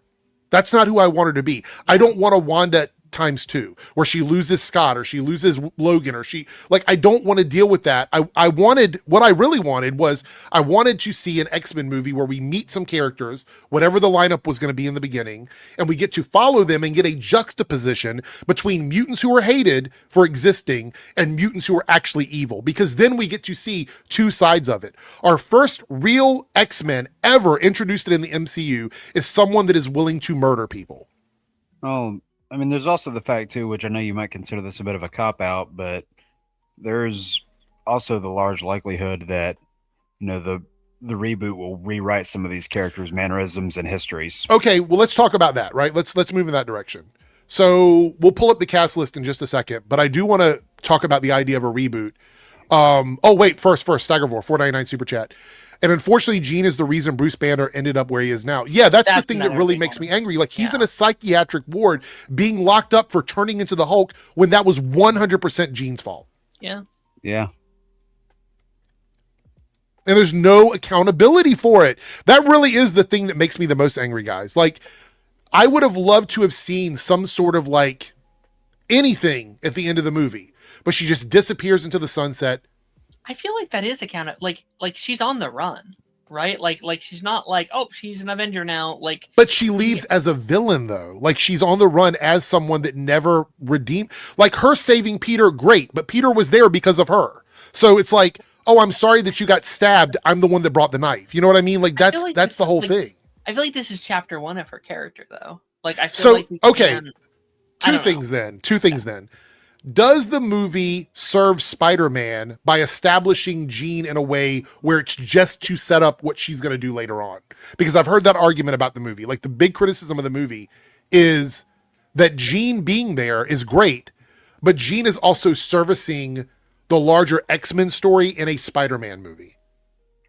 I think still serves Peter though. Like, I think their arcs in very different ways contrast each other, right? Yeah. Because like her you can arc accomplish is both about at once. loneliness and is about not having anyone in her corner. And so Right. I think Peter, and again in a very different way, yeah, Peter's not going to pull people out of a moving vehicle, and he's not going to do that shit. But like, I do feel like that scene at the end when Peter is able to be that like kind of mentor figure for her and be like, hey, it's going to be okay. Let's do this. Like, I think that's some of the most Peter Parker things. Can I also, so I love that scene, by the way, but I want to point out that it's really weird because they couldn't say the term mutant because it's a Sony movie, right? That was the whole deal, is apparently Sony wasn't allowed to use the term mutant because it's not part of Spider-Man's original OG characters or whatever. So they didn't have, so we'll hear the word mutant later on, I guess, in the MCU, right? I also, go ahead. I also think that works. Like, mutants aren't a thing here yet, right? We've had two mutants up until this point. One was Miss Marvel, where they've never said it in Miss Marvel, and then Namor, which is a separate thing entirely. So, like, again, I don't think this is a world where like Charles Xavier is there. And like, that's what I said. Like, several people told me they're like, well, he probably does, and I'm like, I don't think he does. I don't think this is a world with like the school setup and everything. I don't think that's the case. I think it's just her. One of the other things is that this was the part that I had trouble with. If mutants aren't a thing, then what was the catalyst for her parents to be discriminatory towards them? Because maybe just because they were abnormal, then maybe not necessarily mutants. But in this world, people with powers are not necessarily like shunned that way, right? That's not, we don't see that typically. I mean, Wonder Man was hunted down for just having powers. Miss Marvel was hunted down for just having powers.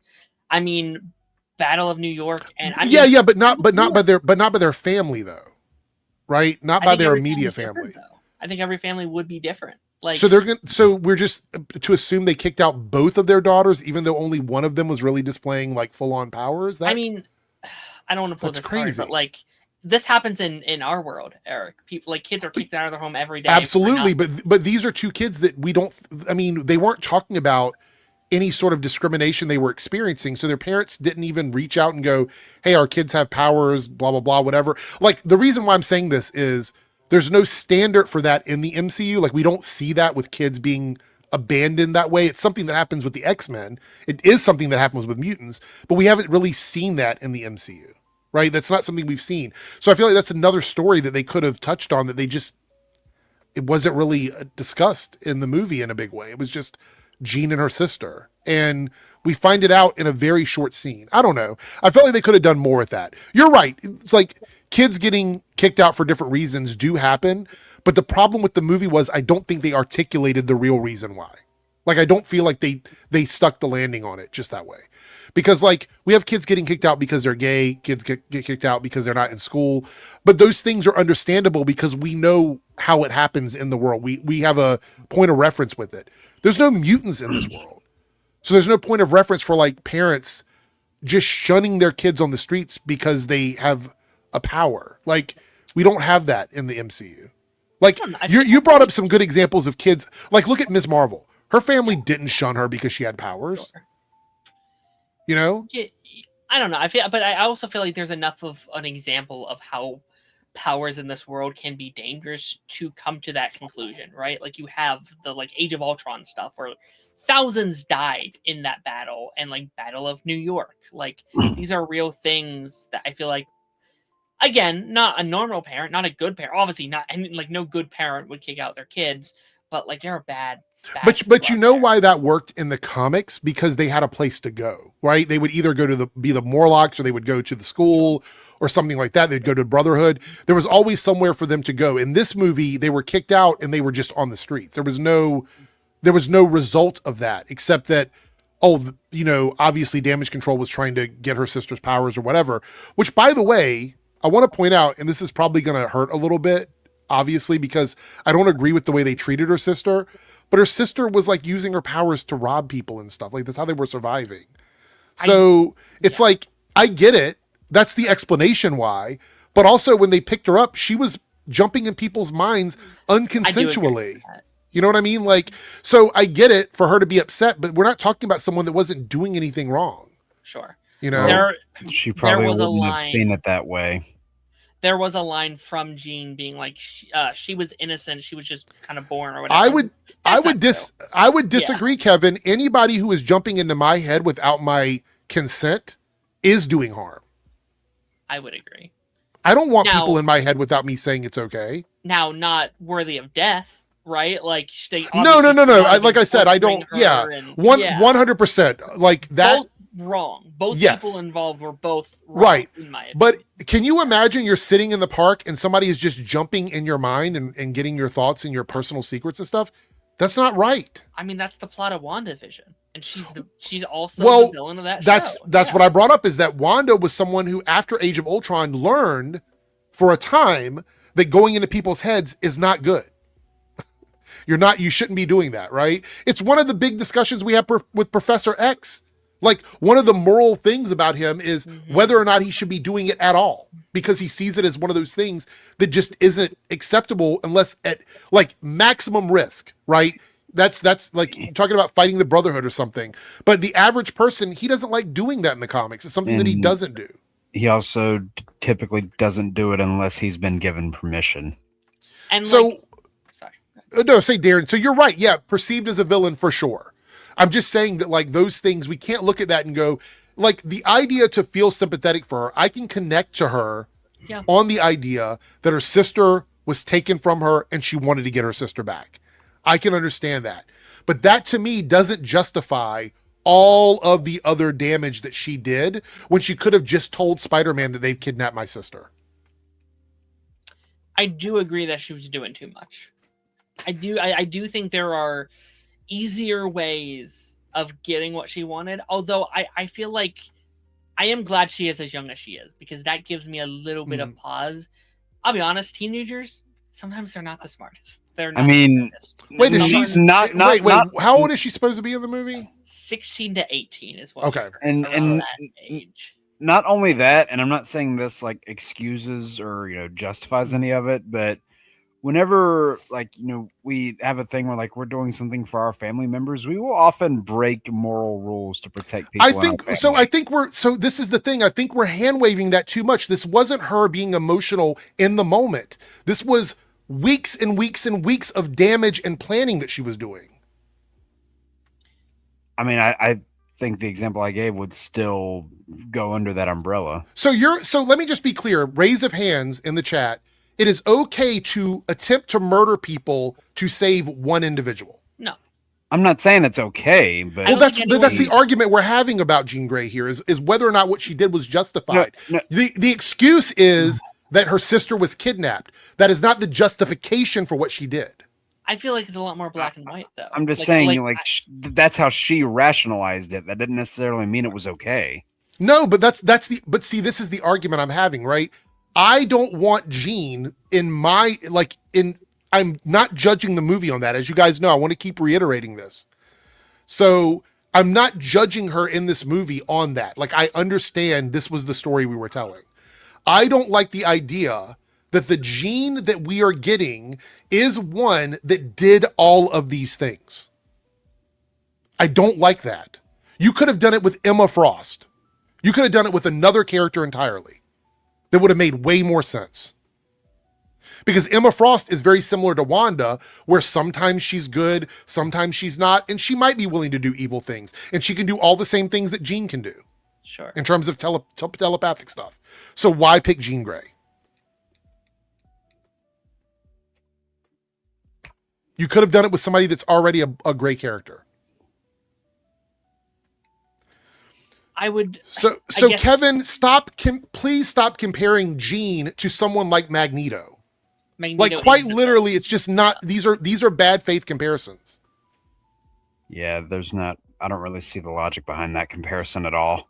I'm kind of with that with like Wanda too. It's like people say, yeah, like Wanda did this. And I'm like, yeah, she did. She's also traditionally viewed as a villain sometimes. Like that is in her repertoire. Again, I'll be honest. I'm always very loosey-goosey when it comes to comics. Like I am very down with changing the adaptation if it's good and if it's interesting and if it's unique. I also understand though being upset that it's Jean Grey, because that's a character with almost 100 years worth of comics that have such love and such compassion. And I think, go ahead, Darren. Finish. I think you choose Jean Grey because she's going to be the lead of the MCU going forward. And I think she's the let me just reiterate here, right? I like Sadie in this role. I think she's going to do a good job with whatever she's given down the road. My criticism here in this movie is that we have a character that their storyline, we have to watch something else to see accountability. That's my issue, right? That's my problem. If you want to do all this stuff with her, that's great. Do what you want to do. It's an adaptation. I'm not a big fan of it because I feel like we've already treaded this water with another character. Like we've already done this with another character. And it feels very similar, right? It feels similar in the sense that we can head down almost that exact same path with them, and it'll take us a decade to get any sort of redemption for Jean Grey. And that means we're going to get Dark Phoenix right after that. So we're going to redeem her. She becomes Phoenix, then she immediately becomes Dark Phoenix, and then we deal with this all over again. It's just such a weird thing. Now, Destin, right? He said, and this is one of the things I do give him credit for, he said that he wanted a character like Jean Grey in the movie because he wanted to touch on that isolation that a lot of people have felt since COVID and the way the world has changed and things like that. And I think that was the right direction. Obviously, it's what made a lot of people connect with the movie. So whether I like Jean's story or not, the point is that the creative decisions behind the core of this film definitely resonated with people. And so I do appreciate that. I think that's good. And I think it was a good call on his part to go down that direction, for sure. So Dalton, I look, I know people feel very emotional about this. I get it. That's why I'm trying not to argue with people. I do not judge movies based on what the next thing is going to do. Right? I've already agreed and conceded that Jean could be fantastic in the X-Men movie. She might be fantastic in Doomsday. She might be fantastic in Secret Wars whenever we see her again. That's not the argument that I'm making. I don't like the way it was handled in this movie with no accountability in this film. But I understand that people like it, love it. Again, I ranked it very high. I keep having to do this because I think people are getting the wrong impression because of my issues with Jean. I think it's a fantastic movie. I think Sadie's fantastic in the role. I keep having to say this. I didn't like the way the movie wrapped up her story in the movie. That's the issue I have with it. Could they answer this down the road? I'm pretty sure they are, because she almost killed a bunch of people. So I guess it is going to be a storyline later on, unless Secret Wars changes everything. Yeah. And that brings me to my next question. Would we like it if Secret Wars decided to just erase everything that happened in this movie in order to give her sort of an open pass in the X-Men? Again, it depends on how they do it. Like I pitched last week, what I think would be cool is if it does erase it, but she still knows she does it, and she's almost with this like almost like a survivor's guilt kind of idea, where it's like I did these horrible things, and everyone says I'm the great hero, but I'm not. I did these messed up things. Like I think that could be cool. I think that could be a cool story. I could see that working, and I have ran that idea through some other people too, and they think it could work something similar. What's up, Big Fieldy? I wouldn't be so it would really annoy me if they didn't give some sort of accountability, whether it's her own personal accountability or not. I agree with that. We got some super. Yeah, go ahead, Darren. I am with you with that. If they never address this again, I'm kind of with you, right? Because I think that's bullshit. So you're more of like hang a hat on it and see what happens later on. That's fair. Again, I am completely fine with them changing some things around, but they have to address it. They can't be like, I kind of think Wanda did that for like a second. Like she did that shit in like Age of Ultron, and then by Civil War, we don't really address all of it. She's just like, oh, she's an Avenger now, and she's great, and she's awesome. It's like, what about all the murders that just happened? They just get back to it eventually. Xavier with a $1 super chat supporting the stream and taking us to the goal in the Reloaded chat. So thank you guys so much for that. But he did donate, or they, did donate $5. Thought it was weird. Peter wasn't frozen in the hand fight, but everyone else was, and then Jean was able to freeze him later when they met face to face. I have a theory about this, and my theory is that Peter sort of allowed Jean in a little bit at the end, because he wanted her to see Aunt May and to have that conversation with her. Because notice how he had control of himself when they were in that mental sequence. Yeah. I think he sort of let her in. Now, as far as the telekinetic part where she was kind of holding everybody still, I don't really have an answer for that. But I'm assuming go ahead, Darren. I think she wanted him to not be frozen. Like, okay. I think when you're lonely, I think she's kind of, as weird as it was, saw him as this kind of friend that she's been playing with over the last couple of days. And I think, I think in that moment she needed a friend. Let me put this out there, and somebody can come in my room and slap me right now if they feel like it's too far here. But I do feel like, oddly enough, I do feel like, oddly enough, was it just me, and maybe it was just me, but were they trying to play up some sort of like? I don't think so. You don't think so? No. Okay. No. I saw it and I was like, please tell me they're not feeding into that whole like, it's a redhead like MJ kind of thing. Or people online have already started yapping about that, and I'm like, shut up right now. I think it's more of like a sister, like a brother sister. That's a fair. Okay, that's a real fair statement. Yes, I could see that for sure. But it would be very weird if they tried to do some sort of like, especially story down the road. So she's canonically like a minor, right? So not the next time we see her though. Like they could do it later on. It should be a little bit older. So Eric, in case it wasn't clear the first time, I took the slap. All right, we got a super chat from Forget Me Not 182, $5 super chat from Canada, all the way from Canada. Explaining why someone does something is not the same as defending it. Yeah, well, the same thing is not validating. And I've said this before. The reason why Jean did it is because of her sister, but that doesn't defend what she did. That's the difference. I can understand why, but I don't have to say it's okay, right? Personally, I think it's okay what Jean Grey did was not okay. I think it's okay what Jean Grey did was not okay, and I'm excited to see more. So yeah, you're in that same. I'm assuming you're in that same spot that I'm in, where it's like, I'm not happy with the things she did. Mm-hmm. I understand the motivation, but I need to see later on, hopefully, in another movie or whatever, some sort of follow-up to all of it. That's where I'm at right now. And Darren, I think you're in the same spot. Yeah. And Jake, you're good though, right? You don't really have a big issue with it? Or I mean, there are things that, like, if they don't, at least acknowledge or resolve in future things, I'll be like, okay, then what was the point of doing it here? Yeah. But I'm just kind of going into it with an open mind. Yeah. So this is go ahead, Darren. Go ahead. I will say, I do think the kiss was kind of an out of left field thing to me, because I can justify.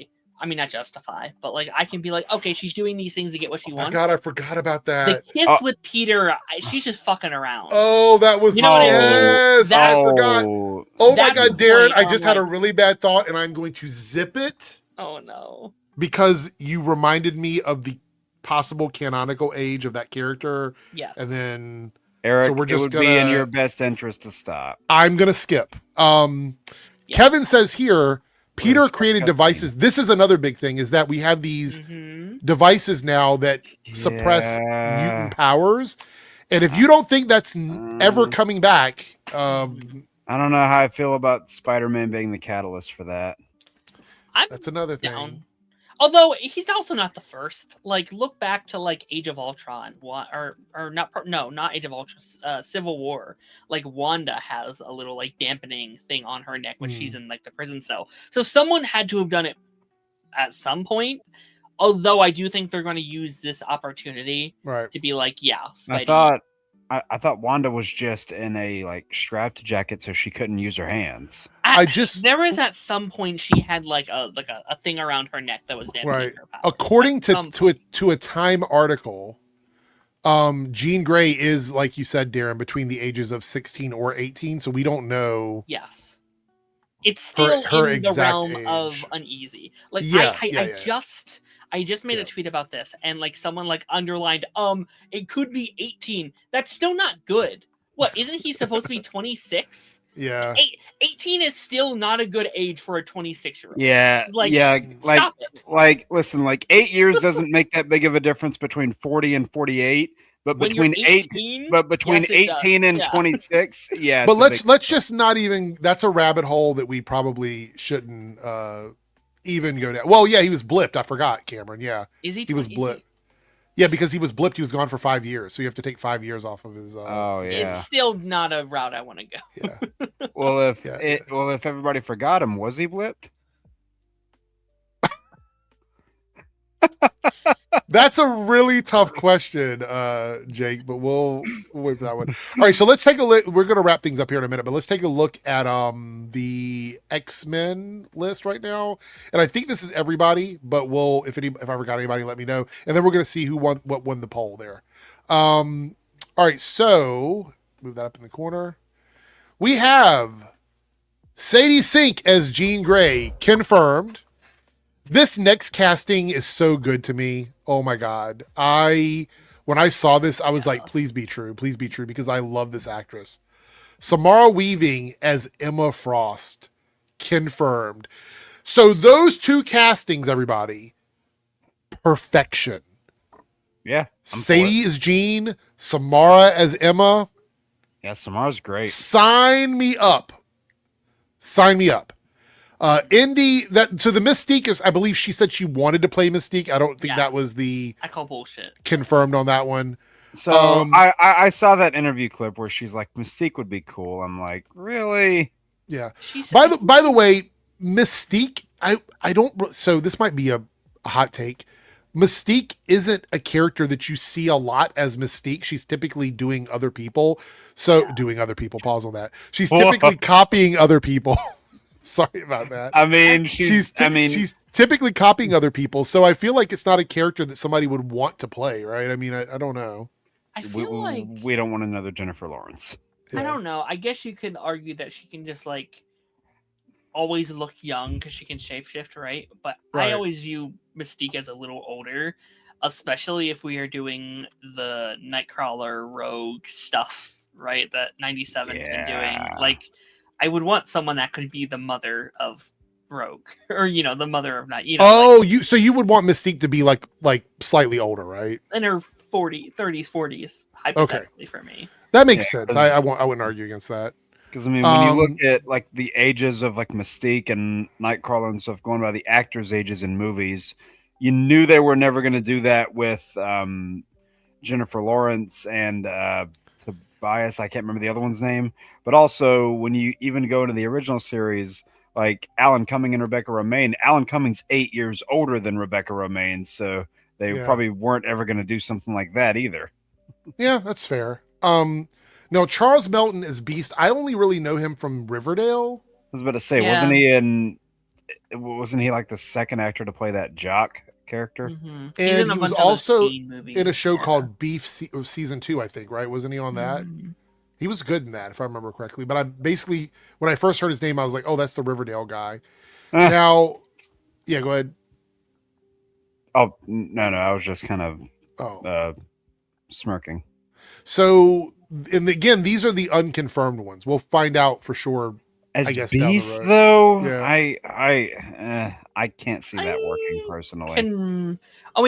Here's the thing about Beast. He's going to be behind, hypothetically, CGI and special effects most 90% of the time. It doesn't even really have anything to do with look. I don't see that actor pulling off Hank McCoy's eloquence.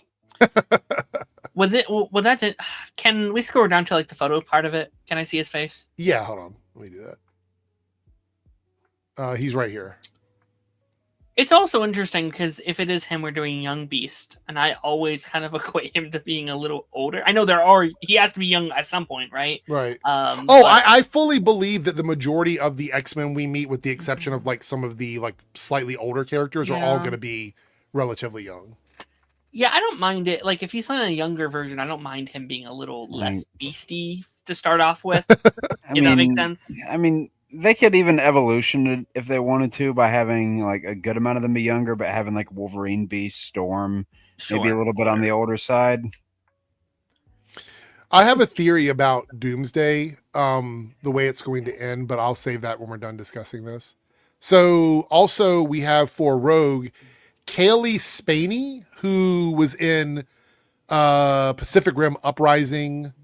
She was also in Beef season 2 with Charles. She played opposite of him on that as well as Rogue. Does anybody remember her from anything? She was on Mayor of Easttown. Is she the one in the middle? Yeah. She's been very fan casted. I've seen her fan cast for Rogue Civil for a War. while. Yeah, she was in that Civil War movie too. There's some like not the MCU one. Yeah, no, I know. There's some like I can't remember what the show even is or who this actress is, but there's like some, and Aaron might know this, but like there's some Disney Channel star that I always see being fan casted as Rogue from one of those shows. I couldn't tell you what her name is, but as Rogue, yeah, like it's the same face I always see popping around. The chat probably knows who you're talking about. Probably. Then we have Jamie Lawson as Storm. She was Bella in the Batman. She was in the Woman King. She was in the First Lady as a young Michelle Obama. She's in the Batman? I mean, yeah, she played Bella Real in the Batman. Not sure I remember that character. I don't know. I don't really remember her from that, but I'm sure if she's fan casted in this in any way, people are probably happy with that.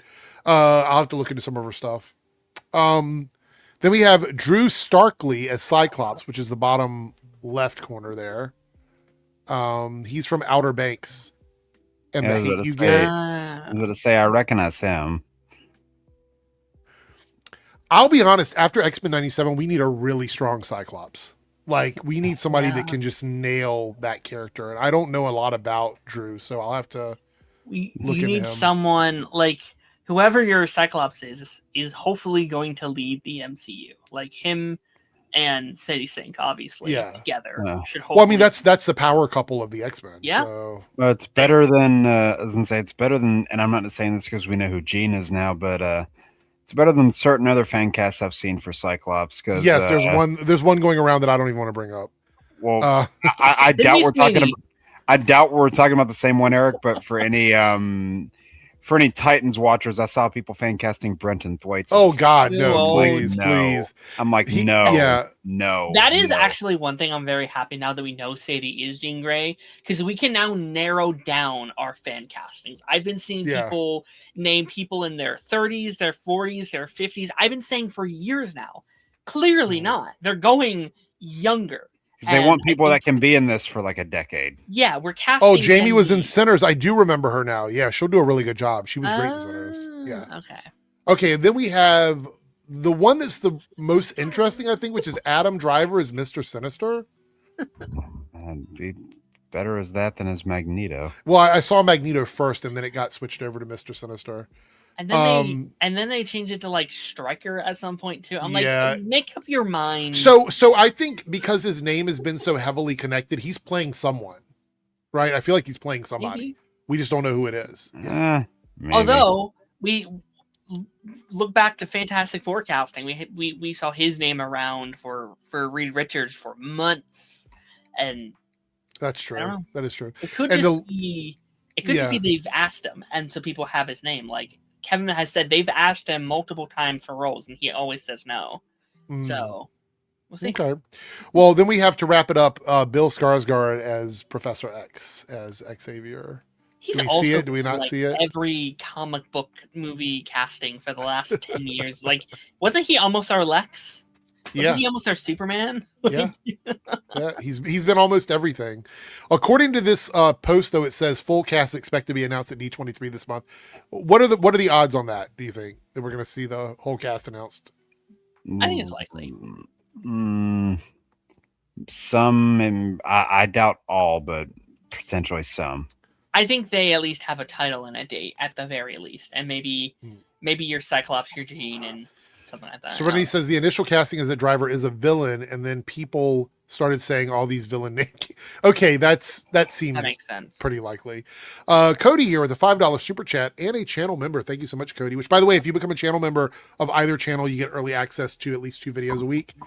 Kaylee's actual Southern is actually Kaylee's actually Southern and was born in Tennessee, so she's actually perfect for Rogue. Yeah, her accent is going to work for sure. It's not overly, like, it's not X-Men 97 Rogue, like, it's not that much twang in it, but she does have a good voice for it, though. I'm excited to move out of the goth era of Rogue, even though I do like that era for her. It's going to be cool to see. I mean, an actual Rogue, I guess, or more. I don't know. I mean, Evolution's really the only time that they went into the goth era side of things. No, we did Wolverine and the X-Men as well. Oh, I remember that one. Yeah. I don't know. She just wasn't as prominent of a character there. That was very like The Craft, Buffy the Vampire Slayer, like that kind of era. Yeah. So we're seeing Serenity says 70% chance. Reed is saying the same. Chris is saying 0. Chris is like 0. No chance at all. I thought it was so funny that the Emma stuff came out Friday night. As soon as the movie came out, they're like, Emma Frost. And I was like, okay, all right. I want to point out that, like, if the Emma thing being confirmed shows extreme confidence in this, like, new direction, right? Yeah. So I think, and I said this on my review video, I believe, for a Spider-Man Brand New Day, is I suspect more secrets in films for Marvel down the road, because think about this, Thunderbolt's big reveal was that they're the new Avengers, and then they announced that in their promotional materials over the weekend when the movie is still in theaters, right?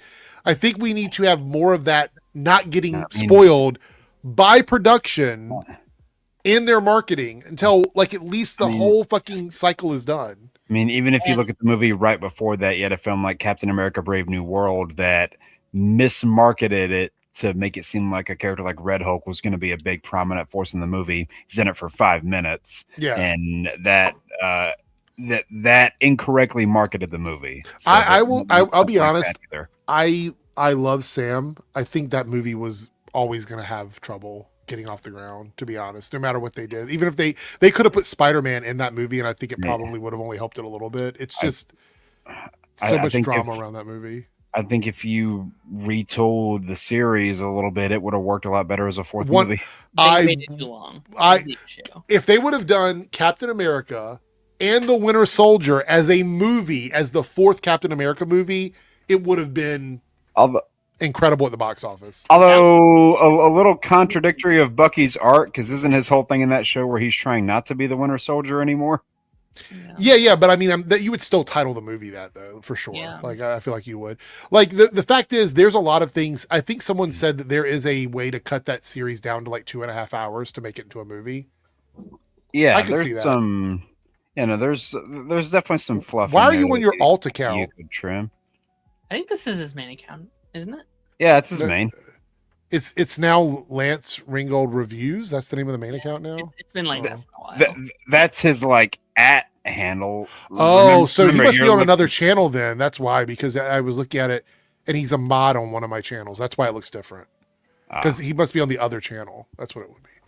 All right, so a CG anime fan says, I think it would be wise to wait until after Doomsday to announce who play characters like Professor X and Magneto so the fans can feel excited to see the original cast. Okay, here's my theory, and then we're going to take care of this poll. By the way, last call on the poll. If you want to vote on these, we're going to pick one of them tonight.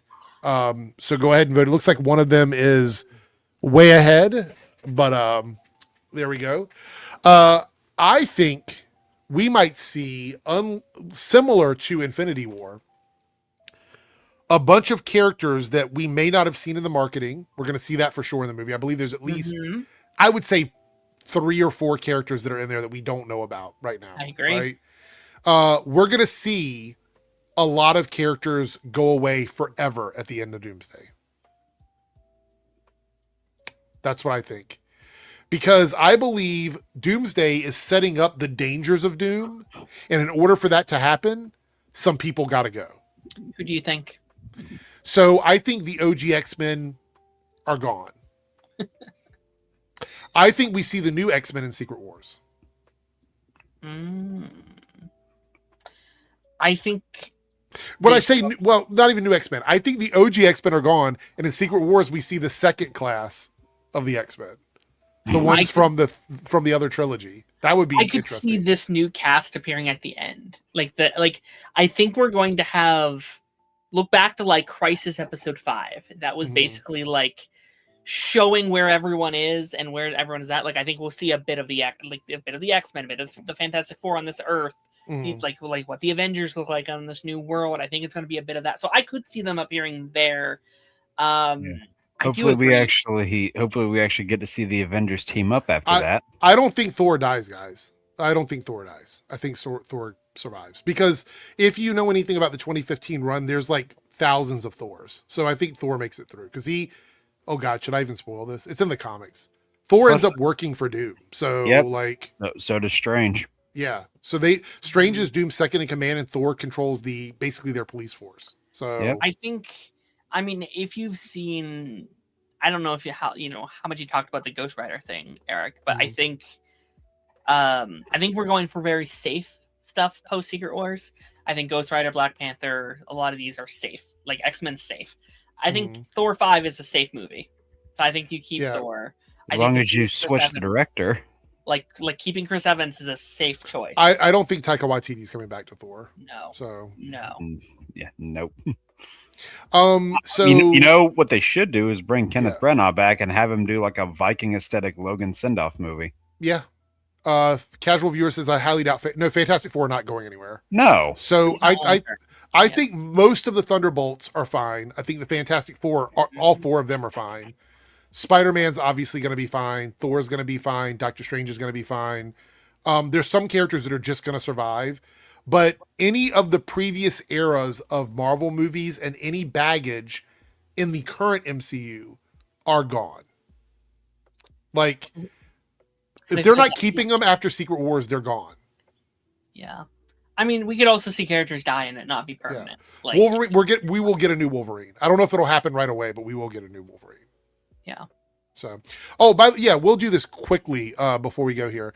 So the Paramount Warner Brothers thing, which Jake loves, the trial has been pushed to March, right? So Paramount's going to have to pay billions of dollars between now and March just to keep the deal alive. In order for the deal to continue and make it to trial, they have to keep paying money. And this is not, by the way, guys, this is not money included in the purchase, right? This is money on top of the money for the purchase, which means that they're going to have to pay billions of dollars leading up to the trial. And then if they win, they have to continue to pay until they allow the actual merger to happen. So we're talking like, if it happens, the end of next year, probably, because after they pass the trial, they still got to go through some more regulation stuff.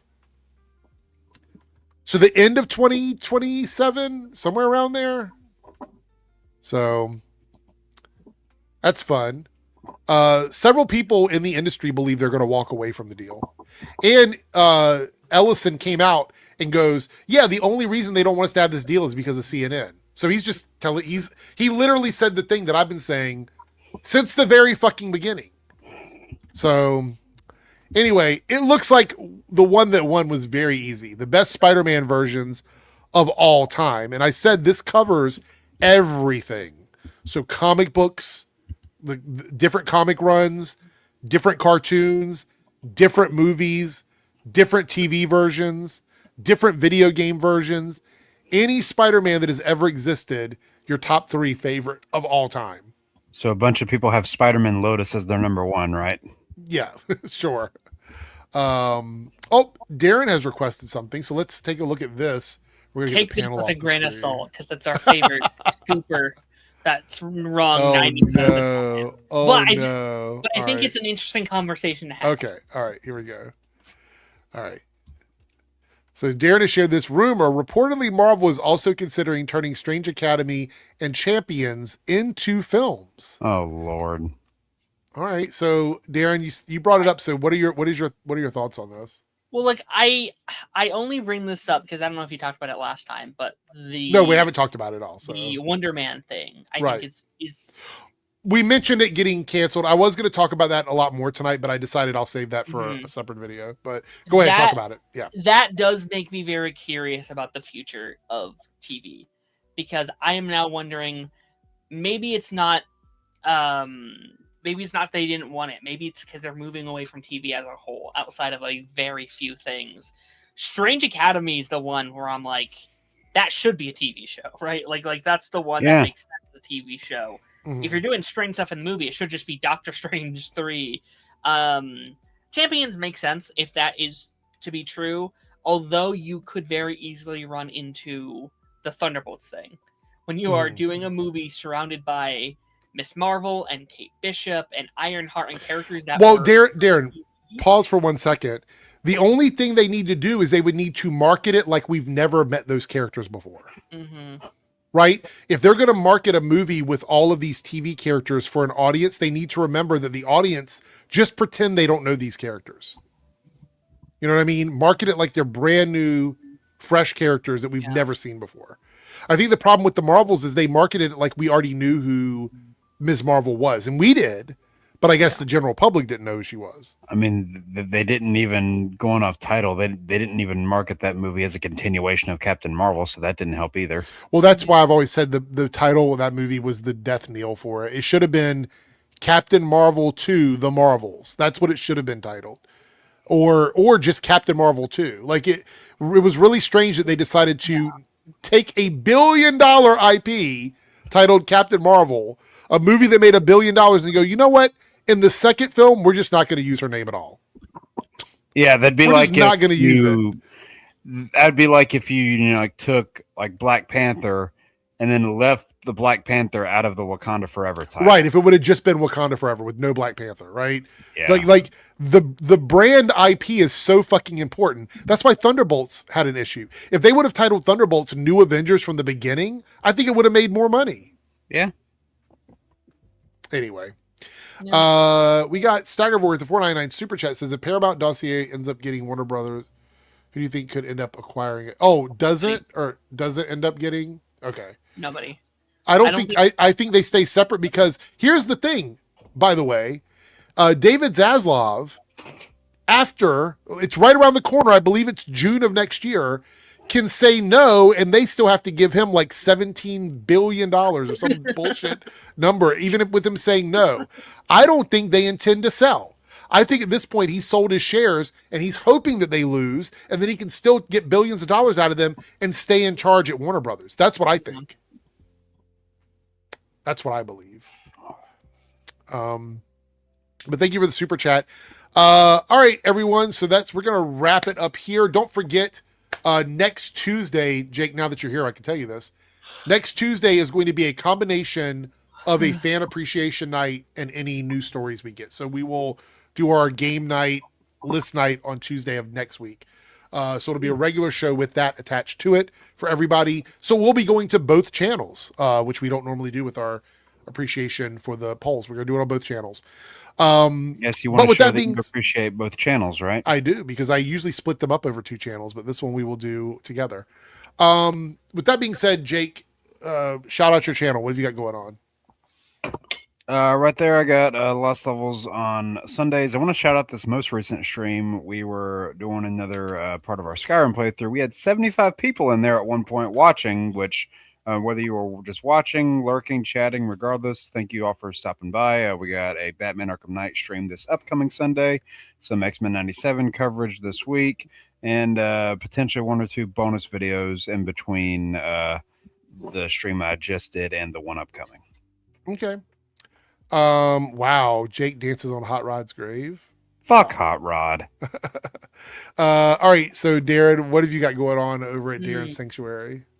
Yeah, we do Pipeline typically every Thursdays, although we've been kind of behind lately. But Pipeline Thursdays after the credits every Monday with a bunch of my good friends, Taz and Ben, and sometimes Jake and all those guys over there. And I think I'll shout this out for him. I think I'm going to be over on Taz's channel this week doing another Spider-Man spoiler. Oh yeah. So. Oh, that's this week. Yeah. Yeah. Alrighty. Thanks for having me. I'm probably there too. I forgot it was this week. Wow, look at me. So I was going to do an extra video tomorrow, but we kind of talked about it tonight already because we were talking about it with a group. So I much rather do it this way anyway. So I have another video coming up on Reloaded on Thursday. Tomorrow we'll have a new video on Debunks, and then there's a Copecast on Friday of this week. We're going to move the Copecast to Friday for a while to see how it does on Fridays. So thank you guys so much. Thank everybody for being here. I appreciate it. Thanks for all of the super chats, all of the thumbs up, all of the comments. If you haven't done it already, please consider leaving a like on the video because it does help us in the algorithm. And if you have any extra hype points this week, you can toss them on some of my videos. I would appreciate it. And that's it. And because it is my stream and I can do what I want, I'm going to end with my intro.